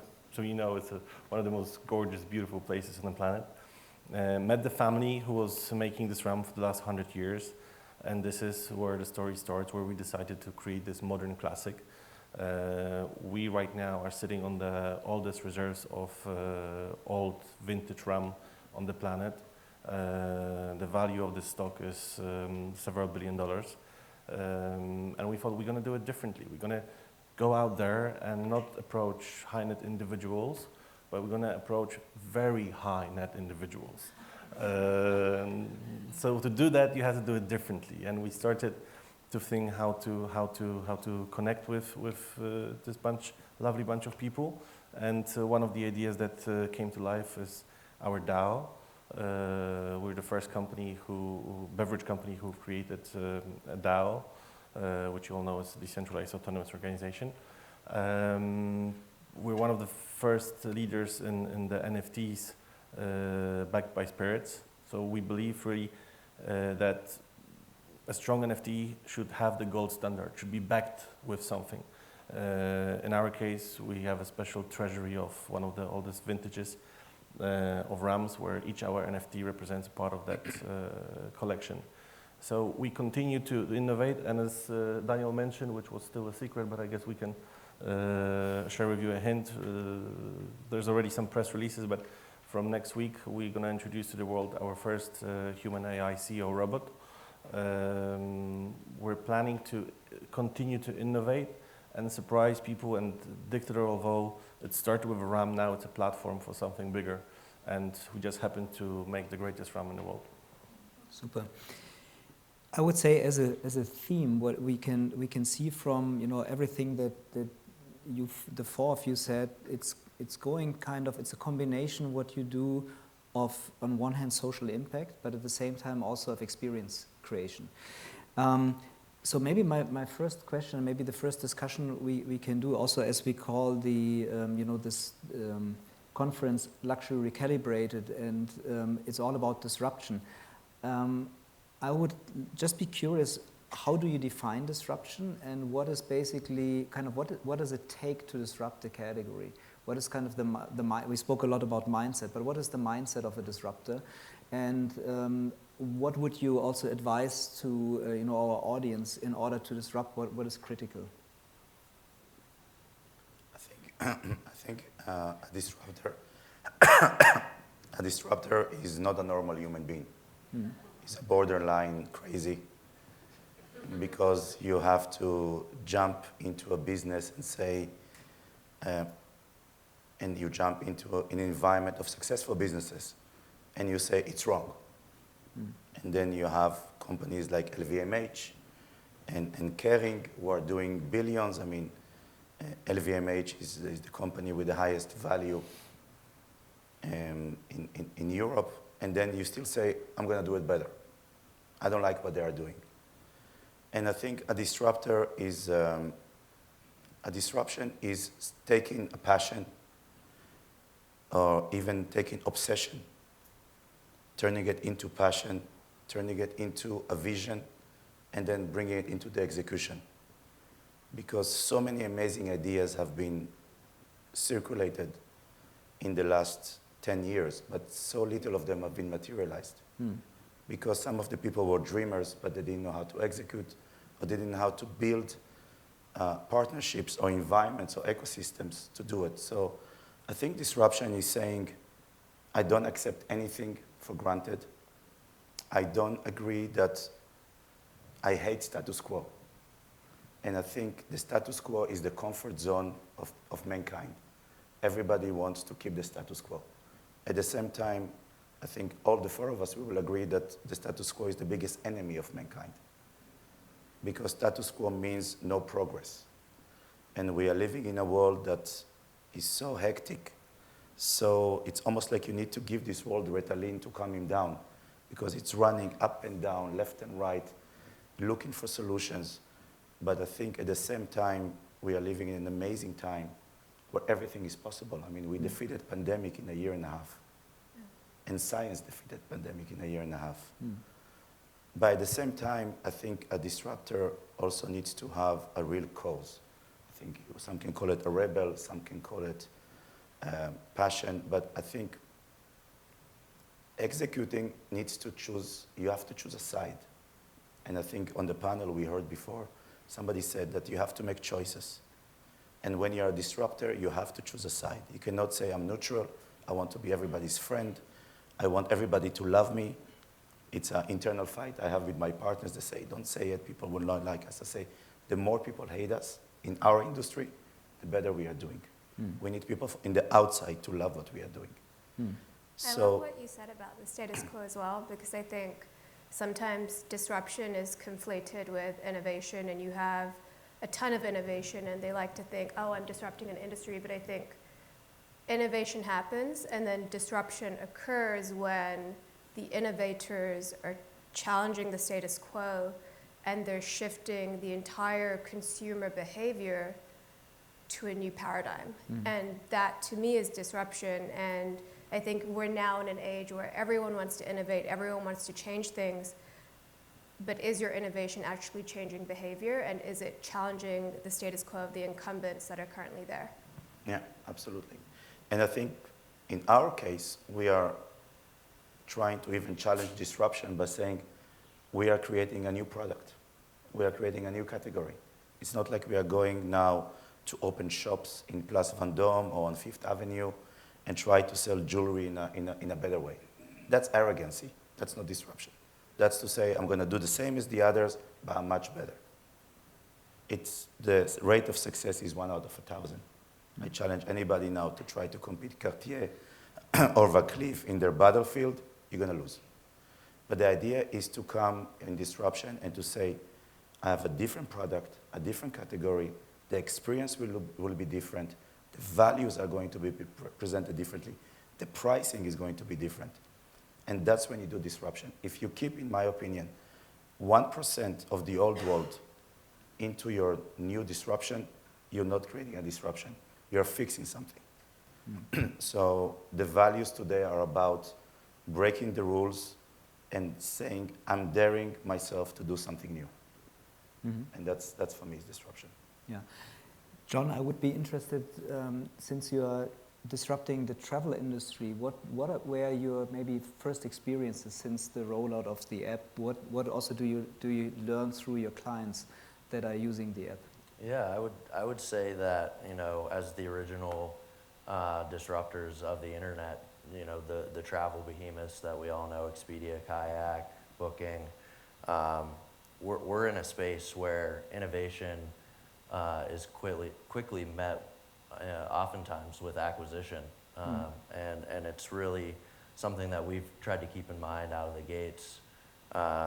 That a lot of people have tried to innovate in this space, but there's a reason that we're all kind of stuck with this traditional booking experience, is because oftentimes it's just been swallowed up. So that's something that we've tried to keep in mind internally from the jump, to be able to truly disrupt and truly, I'm realizing I'm talking away from my mic, but to be able to truly disrupt, you have to also be aware of other forces that are trying to come in and taint that, that don't want to see that. So for us, we're in this unique space where there's the traditional players offering one experience. We have travel agents that are dying out in that traditional experience, and we're trying to operate in the space in between those two to provide a personalized experience that you feel known while you're using the platform, but also create an experience that has high UX, high UI. Those are kind of prerequisites for us in this space to be able to create a new experience for a generation, as somebody mentioned earlier. With crypto, there's a whole new generation of wealth that is looking to go see the world. They have different opinions about how they want to do that and where they want to go. Super. And Marcin, maybe to build on something what Raphael said a little bit earlier, when you spoke about community and kind of community to community. So you're building right now a new way of customer community that has not been done before. Can you describe maybe a little bit how the DAO works, and also how you are trying to give value to NFTs, where where basically we saw with the kind of high volatility of crypto, and in the recent months also value decrease in crypto. So what is kind of the way how you're disrupting this new category already with something new? Absolutely. I want to start with something also referring to what my colleague said, is that when you want to disrupt and people are telling you that something cannot be done, it means that you're on the right track. They're telling you that your idea is highly probable to succeed. It's not a disruption. You need to hear from them that it cannot be done, and then you're on the right track. We had similar experiences throughout our journey, and with everything we did, we decided to challenge the status quo. Now going back to DAO, in the previous panel there was this word someone said on the stage, which is very important for us: inclusivity. We wanted to create a form of private members club for those clients. For us, DAO is really a group of selected people who share similar values to us, who appreciate each other, who would find a platform, whether they're based in Singapore, London, Hong Kong, Shanghai, to communicate with like-minded people, with people who appreciate long-lasting value and tangible goods. There's, especially recently, there was a lot of controversy regarding NFTs and whether they can really bring back return on investment. And we are not particularly fans of the traditional way of how NFTs are introduced to the markets, and we think that what we all have seen with the collapse of their prices is a perfect example. All our NFTs were always backed with the physical products, and I think it's very important that although we are on this hype of digital assets and everything is new and interesting, and there's a lot of spin doctors around that working to engage you and not necessarily have good intentions. So you should also use your common sense and see what is the backing for your investment. Simple as that. So right now, our DAO works like this. It's actually quite fascinating.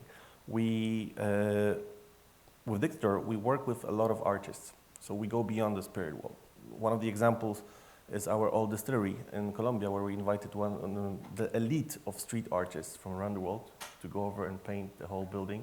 So it's the biggest street art museum on the planet right now. We only take 5 people per year as visitors to see it. It's very inclusive, but it also creates a very unique experience for some of our top clients. Now, for DAO, we wanted to move forward with this direction of collaborations with artists. And we invited one of the top artists from Poland, M-City, who has created 20,000 designs of 20,000 virtual bottles. And each bottle is a map of a different city. It can be Paris, New York, London. So each NFT is a different city. Now, once you get this NFT, you have the right to invest in our treasury NFT.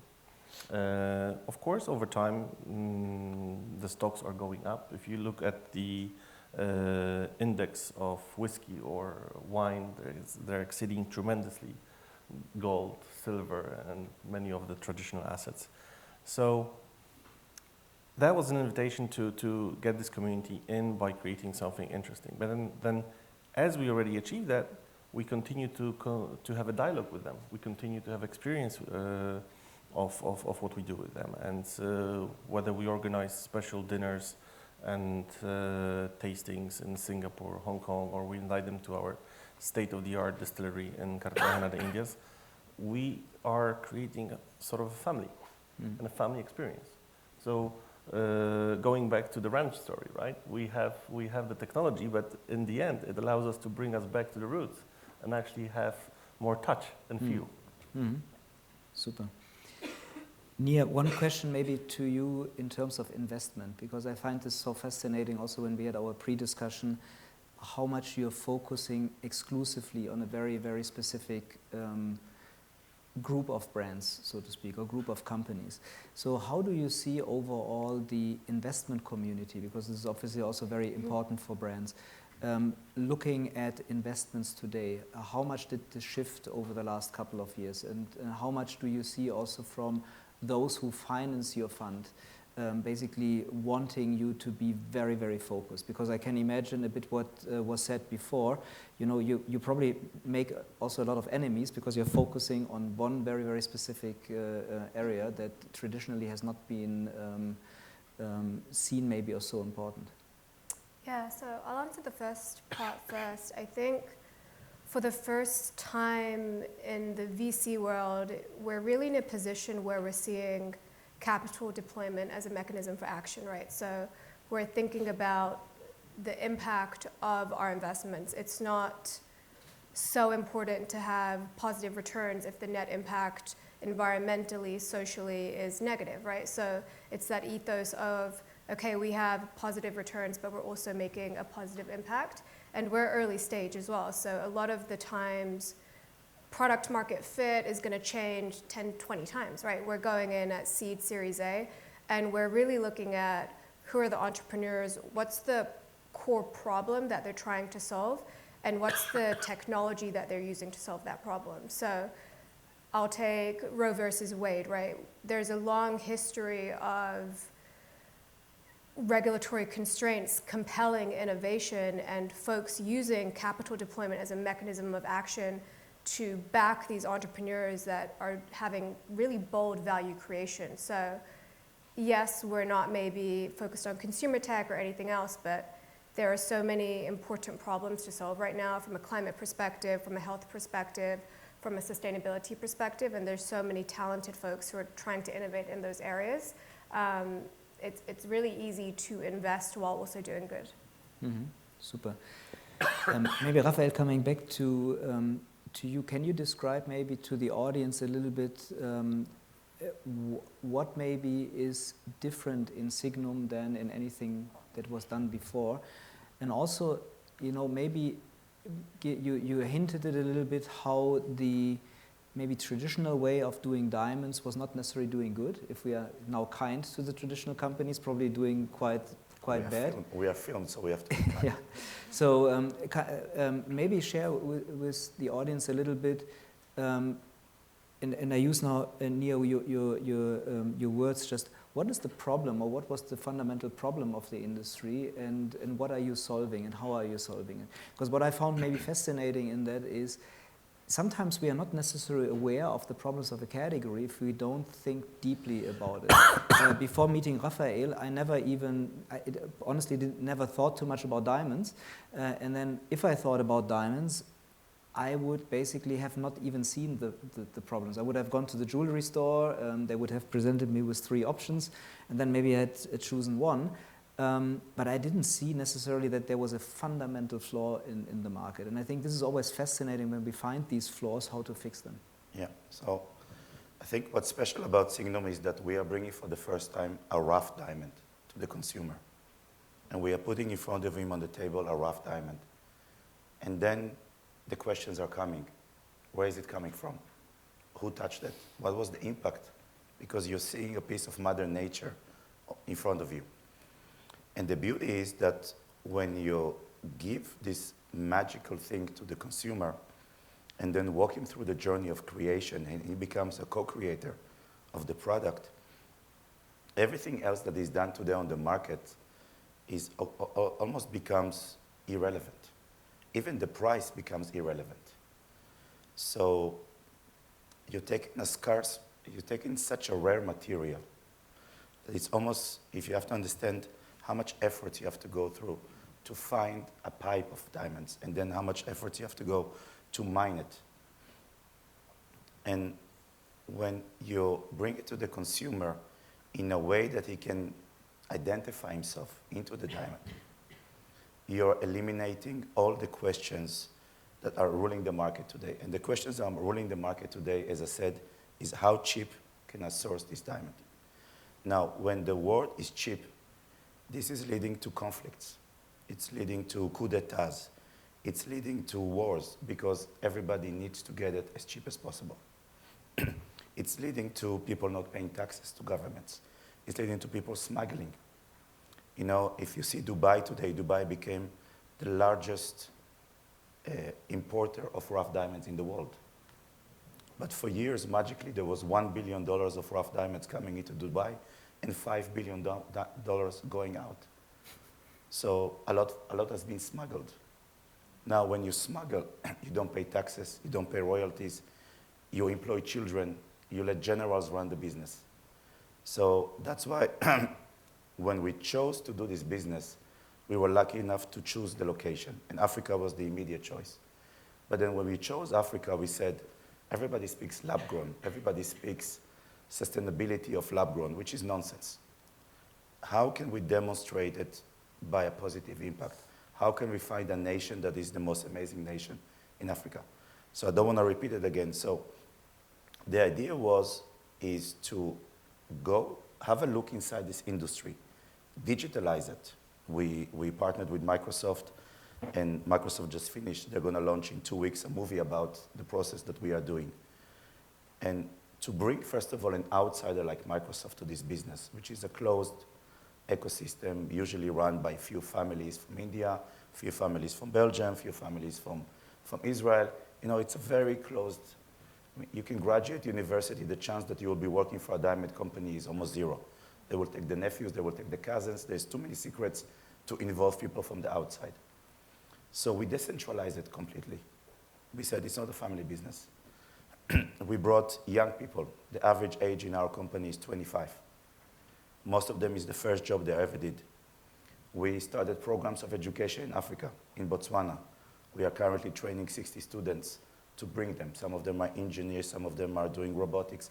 So the idea is, when you look at an industry, you have to analyze its defaults, you have to learn it, and you have to use it while you're doing the disruption to your favor, not by doing negativity. I mean, we almost don't invest any time talking about the others. We don't care. We have to set up a mindset that is ours and let the people ask the questions. And when the consumer asks the questions, that's when you win, because the day when consumer will walk to a shop of one of the brands and tell them, where is this diamond from? They're going to tell them, we don't know. It's actually, we don't care, because the procurement department had to buy it the cheapest possible. And if tomorrow they will show where is it coming from, they will tell them, where was it made? I don't know. So you see a phenomenal thing today that there is zero acceptance of the consumer for anything that was normal 20 years ago.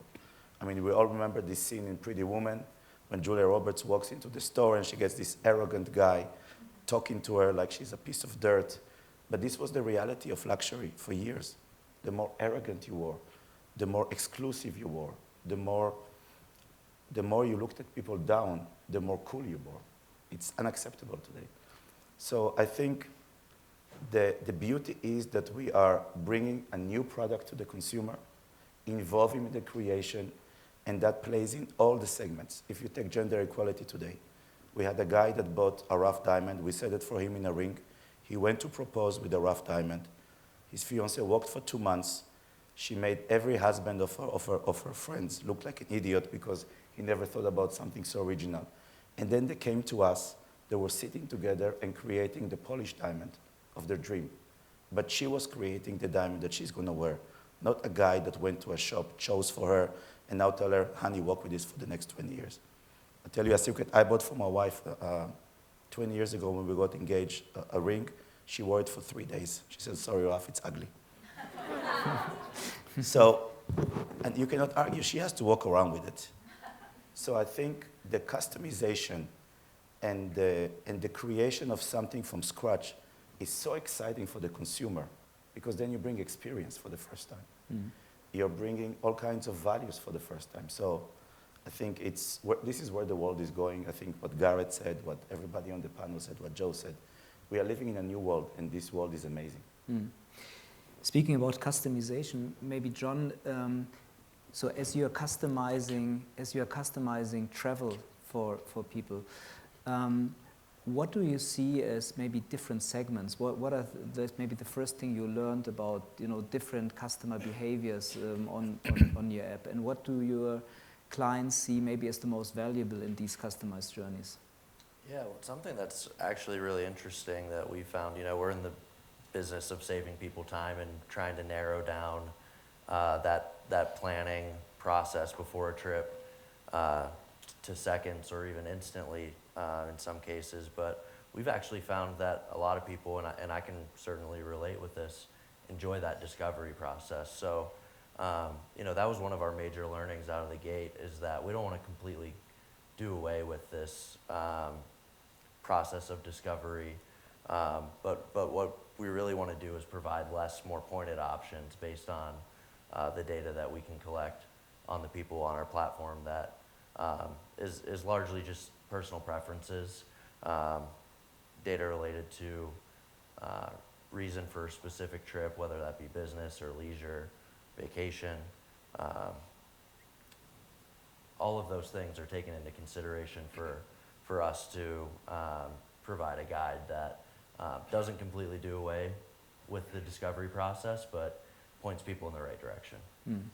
I can maybe share one anecdote. I don't know, John, if I shared with you, because I'm also using the Brevity app.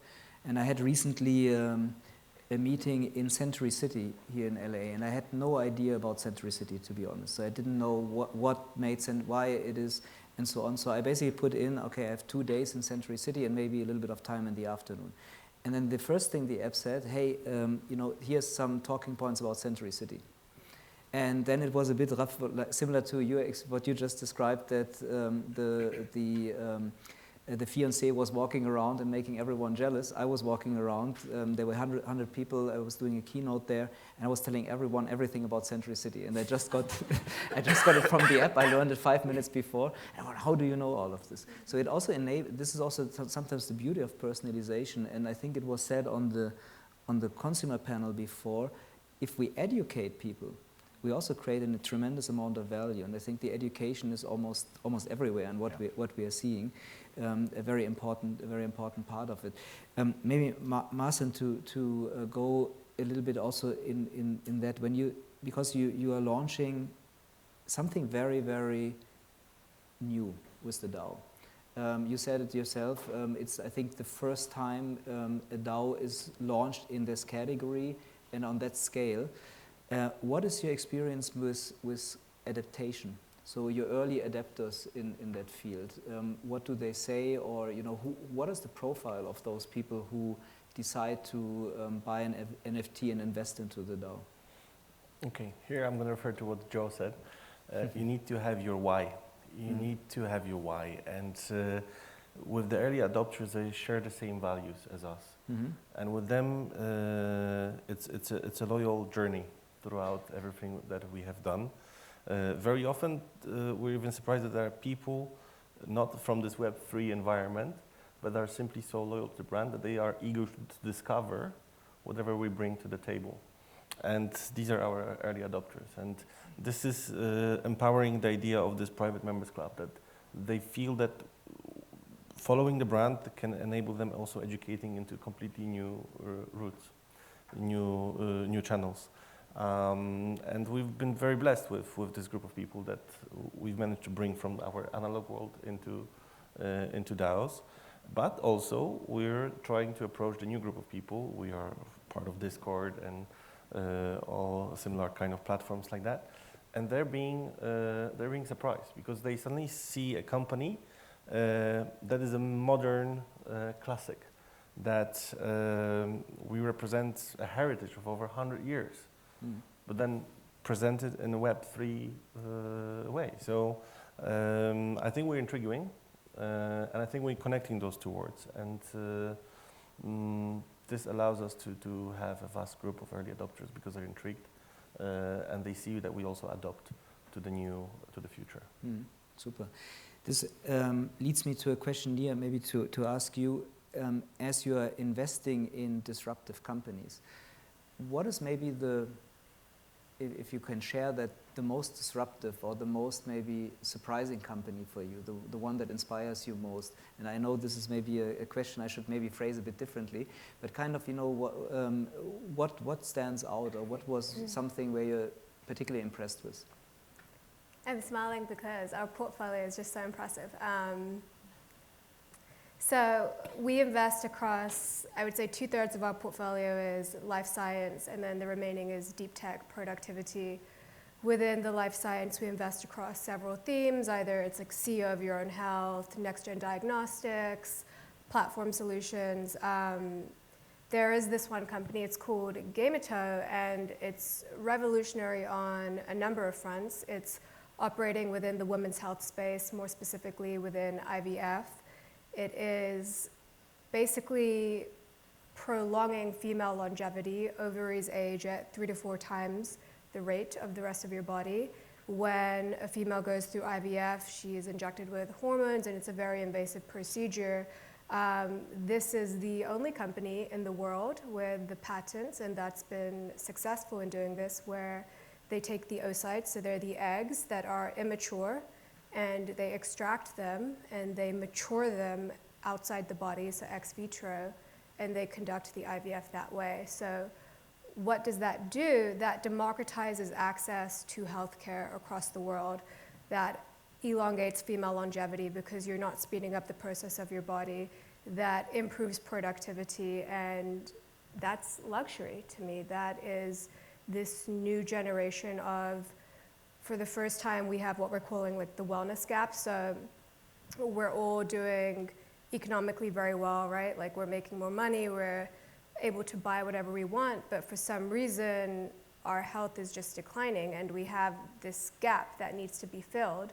And we have these impressive companies that are coming and just attacking healthcare in this way.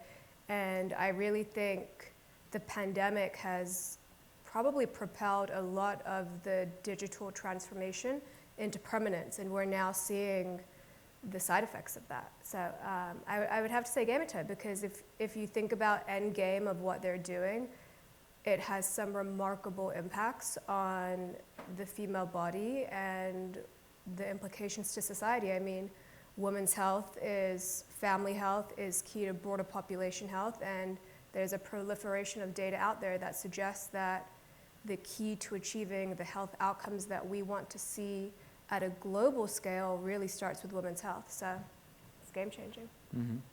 Great. So I was kind of already, while all of us were talking, thinking a little bit of a summary of this, but I want to give the opportunity for the room also to ask some questions, and then we will have still about half an hour, 45 minutes, where you can mingle with everyone on the panels and ask your questions. But before we hand it over to the audience, maybe if each of you could say in, 1 minute or so, where do you think the future of luxury is heading in your experience, in your view, with your discussions with your clients or with brands? Where is the future of luxury for you? Maybe Raphael, if you want to start. I think the future is heading towards values. Mm-hmm. I think the status of a human a couple of years ago was by what can he show of what did he acquire during his course of life. House, car, watches. I think today the status is more about what kind of a human being am I. And I think luxury can be a reflection of our values. It sounds very contradictory, but if you try to buy things that are rare, exclusive, unique, but at the same time you watch how you buy it, from who you buy it, what kind of people do you put yourself in a group with. Martin spoke about NFTs and memberships. It's one thing to source a diamond ethically, but who's buying this diamond? I mean, I'll tell you a secret. All the buyers today of the really large diamonds, the diamonds are a couple of millions, are gangsters, are corrupt politicians, are dodgy people. So what's the point of checking how ethical is your product if in the end it's going to gangsters?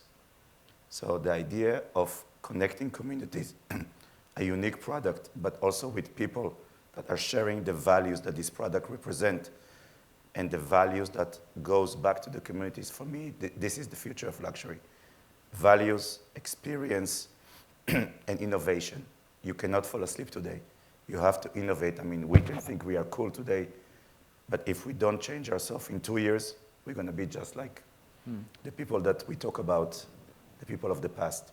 So I think we are living in a very exciting times, fast economy, but the values are going to drive the luxury for the future. Mm-hmm. Super. John? Yeah, I think it for me, it's all about inclusivity and access to opportunity and access to experiences. I think, specifically in our travel vertical, we really saw during the pandemic a lot of experience be stripped away from us, and had a newfound appreciation for life and the things that we get to do. So for me, it's about inclusivity and access to experiences. Mm-hmm. Yeah. Yeah, I think along the same lines, I think to me it's about consumerization in all forms, in all manners. So brevity is a great example because it shifts the power back to the consumer and they're able to make the decisions. All of these companies that are consumerizing healthcare and giving you the power to make the decisions about your health, consumerizing economic empowerment, basically shifting the power back to us. Human beings are inherently good. We want to do well. And this next era is really about providing the infrastructure and the tooling that we need to take that leap. Mm-hmm. Super. Marcin? I would say freedom. Freedom, the importance of freedom will rise. And the real luxury is freedom, is to be able to tell everybody what you stand for, what are your values, to speak freely, and the brands that you will surround yourself with, they will match those values. And this will be the real luxury, the luxury of freedom. Mm-hmm. Super. Phenomenal closing for our panel. And before we leave, I would say maybe we take 5-6 more minutes that you can address some of your questions to the panel. Monica, I think we have probably a microphone somewhere that we can hand around, or maybe if you just speak up loud and I can hear it, then I can repeat it for everyone. So who wants to pose the first question? And Monica has the microphone over there.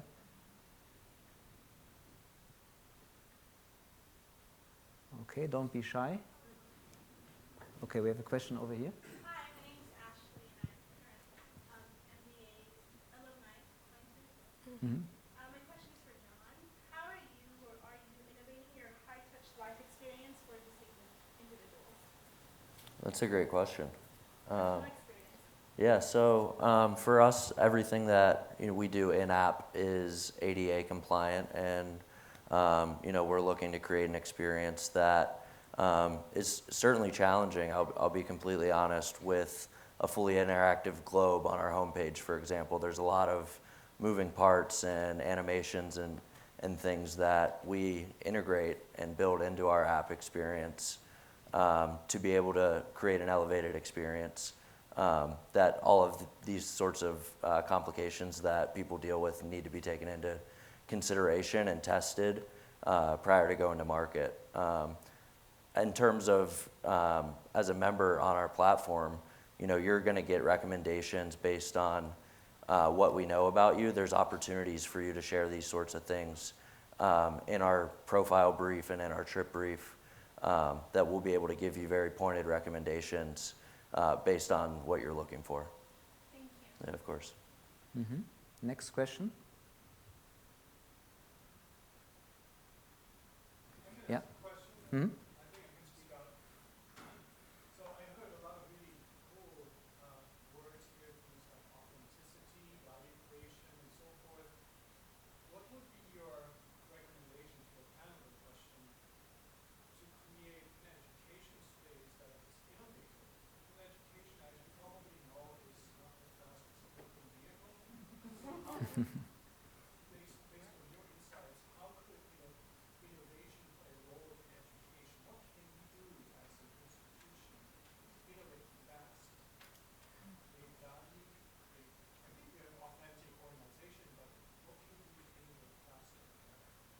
Bring more talent. Bring more talent that has practical knowledge of how to innovate, has proven track record. I'll give you an example from business school in Warsaw. The professor that was teaching the students of negotiations in business was asked a question, what have you negotiated yourself? And he said, well, I've negotiated the campus grocery store fee. So this is just this little joke, but You really need to get talent. People who have created something, they are dying to share their knowledge. They're dying. I mean, if they succeeded, and money is no object, the biggest amount of satisfaction they can get is from teaching next generations and by sharing that knowledge. So I think bring the right talent in. Why do you think we're doing this here? I think I have a different approach, leveraging technology, right? One of our portfolio companies is Dreamscape Immersive. I don't know if anyone's been to their entertainment locations at Century City Mall or anything like that. They're using that same technology to create pods where students can take stem cell classes and learn how to dissect and the anatomy of human beings in VR and AR. And actually pretty successfully, they have thousands of students going through to ASU. The average grade point went from a C- to an A, and I know we're going to connect to bring it to Pepperdine, hopefully. That would be great. I think as a father to my oldest just graduated from high school, and I walked, I think, 20 different universities with her while she was doubting what to study. And after 3 months of process, she decided to take a sabbatical year. And I think, in one way, as I said, we have now 150 employees, and the young people we recruited are really by far the smartest creatures I've ever met in my life. They are multitaskers, they're driven by values. If they see that the company is doing the right thing, they have no hours, emails at 3 o'clock in the morning, and no chance any of them will ever get a burnout because they are so motivated and so excited. But if you look at it as a father, you think, I believe that there is a gap between high school and university. I think there should be some kind of a program between high school and university to teach those kids more about the real world, to give them opportunity to volunteer, to do community service, to learn about different angles of life, and then maybe there'll be less waste of years, because I saw a study in Belgium, I don't know if it's the same in the States, but the amount of people that graduate with a bachelor degree and then realize that they made a mistake for 4 years or 3 years is enormous. So they basically wasted 3 years of their life, or they could have had a better use of those 3-4 years of their life. So I think the gap here, with some kind of community involvement, volunteership, entrepreneurship, could be an amazing thing to guide those youth. Mm-hmm. Super. One last question and then we break. I see over there. Yeah. Hi, I'm Annie. I'm actually a clinical social worker in school for my EMBA now. And so my question for you would be, I think this is a great group of people to ask. What do you think that LA County needs or Silicon Beach needs to rival with Silicon Valley? Well, I will pass on that. I arrived 24 hours ago, so I wouldn't be an expert. I was going to say, I'm LA long, right? I think we have an incredible polynodal system here of innovation. I think folks are creating VC funds in Santa Monica, in LA for that reason. It's thriving. I don't think we need to do anything. I think it's on the map. We had LA Tech Week, which was a resounding success. We have the big Silicon Valley behemoths moving here, like Andreessen just opened a big office of 200 people here. It's happening, and we're on the map in a huge, huge way. And the entrepreneurs that we speak to on a daily basis, the level of innovation that's occurring at a seed, pre-seed level is outstanding. We have John right here. You want me to comment on LA VC landscape? No, on startup landscape. Right? Oh, absolutely. Yeah. I mean, yeah, I am deferring to answer as a non-local, but I will say that, there's been this drastic, even before the pandemic, gravitation away from Silicon Valley, and it's been, exponentially expedited by the pandemic. It's really cool. We're actually building our headquarters in central Pennsylvania, which is unheard of, because I'm very bullish on the idea that we can build a tech company in a more rural area where people want to have access to lakes and fishing and boating and hikes and things like that, and also be able to work in tech. So yeah, it's happening, and it's really exciting to see. Maybe I add a little bit also, why we have the program here at Pepperdine, or why we decided to do this, because we believe that this is the ideal place for this, because it's a place where people think in a different way. You have a very eclectic combination of, I used to know your words, freedom, free spirits, free thinkers. You have the entertainment industry that also is very inspiring, where you have a lot of creative people around, and then we have at the same time very, very high-end real estate. We have very, very focused businesses. I think this is a very, very fascinating place to do business and also to create things of value. And then we have also the closeness to the ocean. We had the fire, so we are also in a very vulnerable place. And I think we all understand that, especially in this place, if we want to preserve the beauty of this, we have to do things a little bit differently, because otherwise all of this beauty here will not be there in a while. So I think this is an area that is inviting people that think a little bit differently also to live this to the max. Yeah. So my suggestion is we close today's session. I will just give you maybe 2 or 3 thoughts in the end. So first of all, also like we did in the last panel, thank you so much for, first of all coming here. Yeah?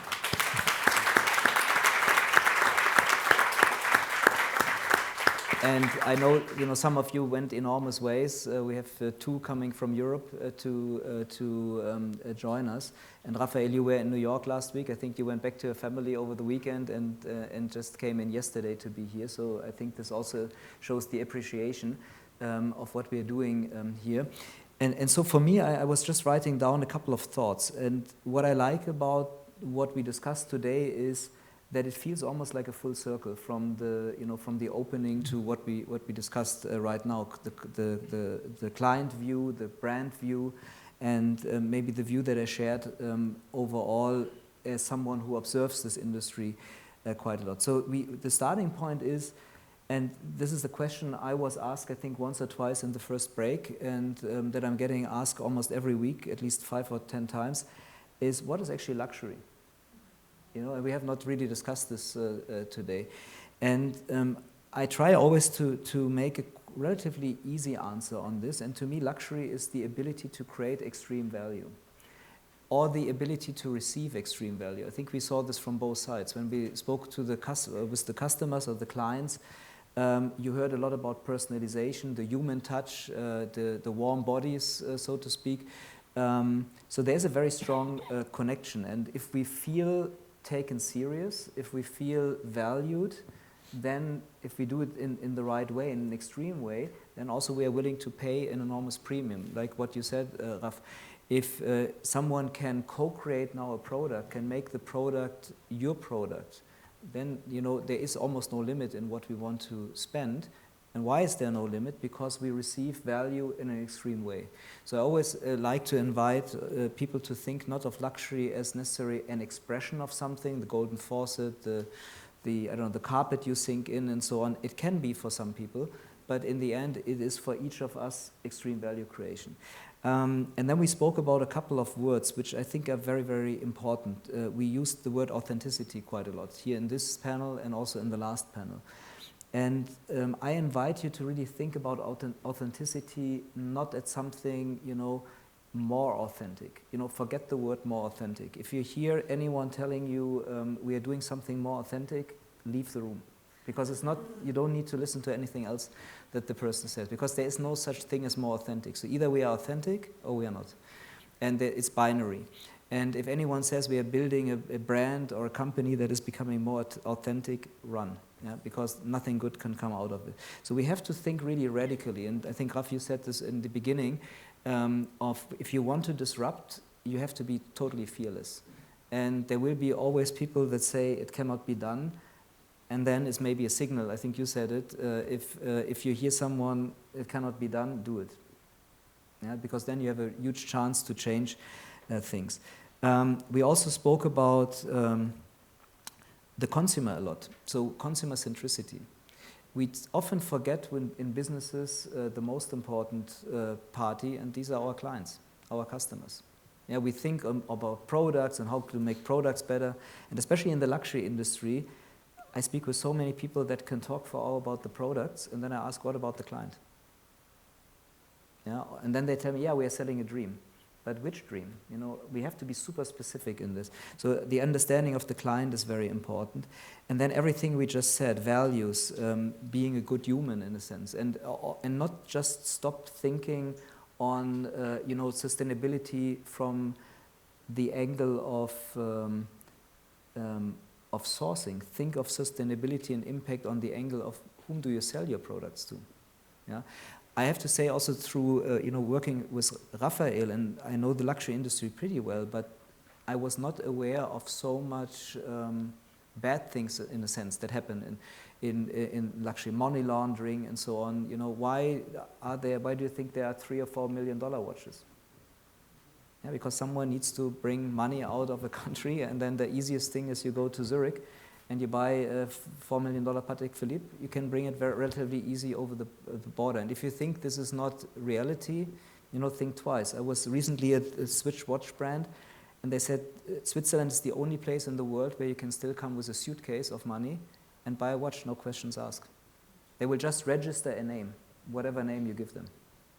Yeah, this is. I always use your name. Yeah, exactly. That's why I have to travel all the time. No, but and you know, Raf was speaking about the diamonds. You know, it's very. I was surprised. I had the privilege to. I forgot the name of the diamond. To have one of the most expensive diamonds ever sourced. The Cetunia in my hand, and it was a bit frightening. I don't know how much was the value of this diamond. 150 million, 200 million. Almost 150 million. Yeah, so 150 million. I can tell you, diamonds are carbon. This thing weighed nothing. I was shocked. You know, you have like the stone, and it fills your hand, and it's $150 million.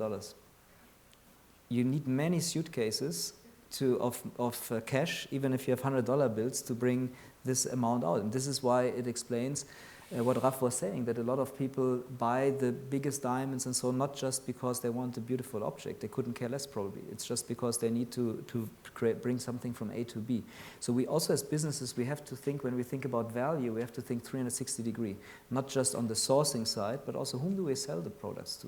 What are they doing with the products? Are they consuming responsibly? You know, you sell alcohol, so is your client consuming in a responsible way? These are all important things because they have something very, very critical to do with value creation. Connecting communities. We spoke a lot about communities and the value of communities. We spoke about ecosystems, innovation, inclusivity, access to experiences. I think in our consumer panel, we heard this word that people who have everything are not looking for, I don't know, the next shiny object. They want to do something money can buy. Access to things, access to experts. I was super fascinated, you know, even trainers, training for how do you bring wealth from one generation to the other. Yeah? Very fascinating how the market is evolving. They were talking about chefs, or they were talking about you replace the personal trainer with almost someone with a physician degree to even go a step further. And then, you know, last not least, what you said, freedom. And the freedom to think big. And I think this is fascinating because I don't know what were your expectation coming in here, but when you hear luxury, typically at first glance we think about bling bling, we think about diamonds, but in the more traditional way, we think about all these kind of shiny objects. But what we discussed now in the last 2.5 hours, I think is very different. It's things that become very personal, that touch our hearts. And that's in the end when luxury is done well. So thank you all for being here. Thank you again for the panel and for the panel that was here earlier. And we have the opportunity now outside to still be around everyone. And it was a great pleasure to have all of you here. Thank you. Thank you very much. Thank you. Let's give him a big round of applause. Thank you for a wonderful, wonderful evening. Thanks for attending. Before we go out, just a plug, since we are Pepperdine University. It's an honor to have this kind of a symposium here. As you know, Daniel teaches for us. He teaches our luxury value creation class, usually in the spring. And Signum here, Raphael, actually is sponsoring some of our students to visit. He was part of our class last term. and he's sponsoring some of our students to go see Signum in Belgium. Thank you so much for that. And Nia is actually teaching a class for us in the spring on early stage VC investing as well. So it's an honor to have them as part of our community, as part of our Pepperdine University mind bank, I would say, an experience bank. Thank you once again also for our panelists, our board as well, Kimber, and all of you important people. Please join us in our outside reception as well. Thank you so much. Thanks for the wonderful. It's actually beautiful outside. It's kind of cold and dark and damp inside. So we want you to maximize the luxury location that we are, which is right outside those doors. The sun is setting, so please enjoy. Thank you.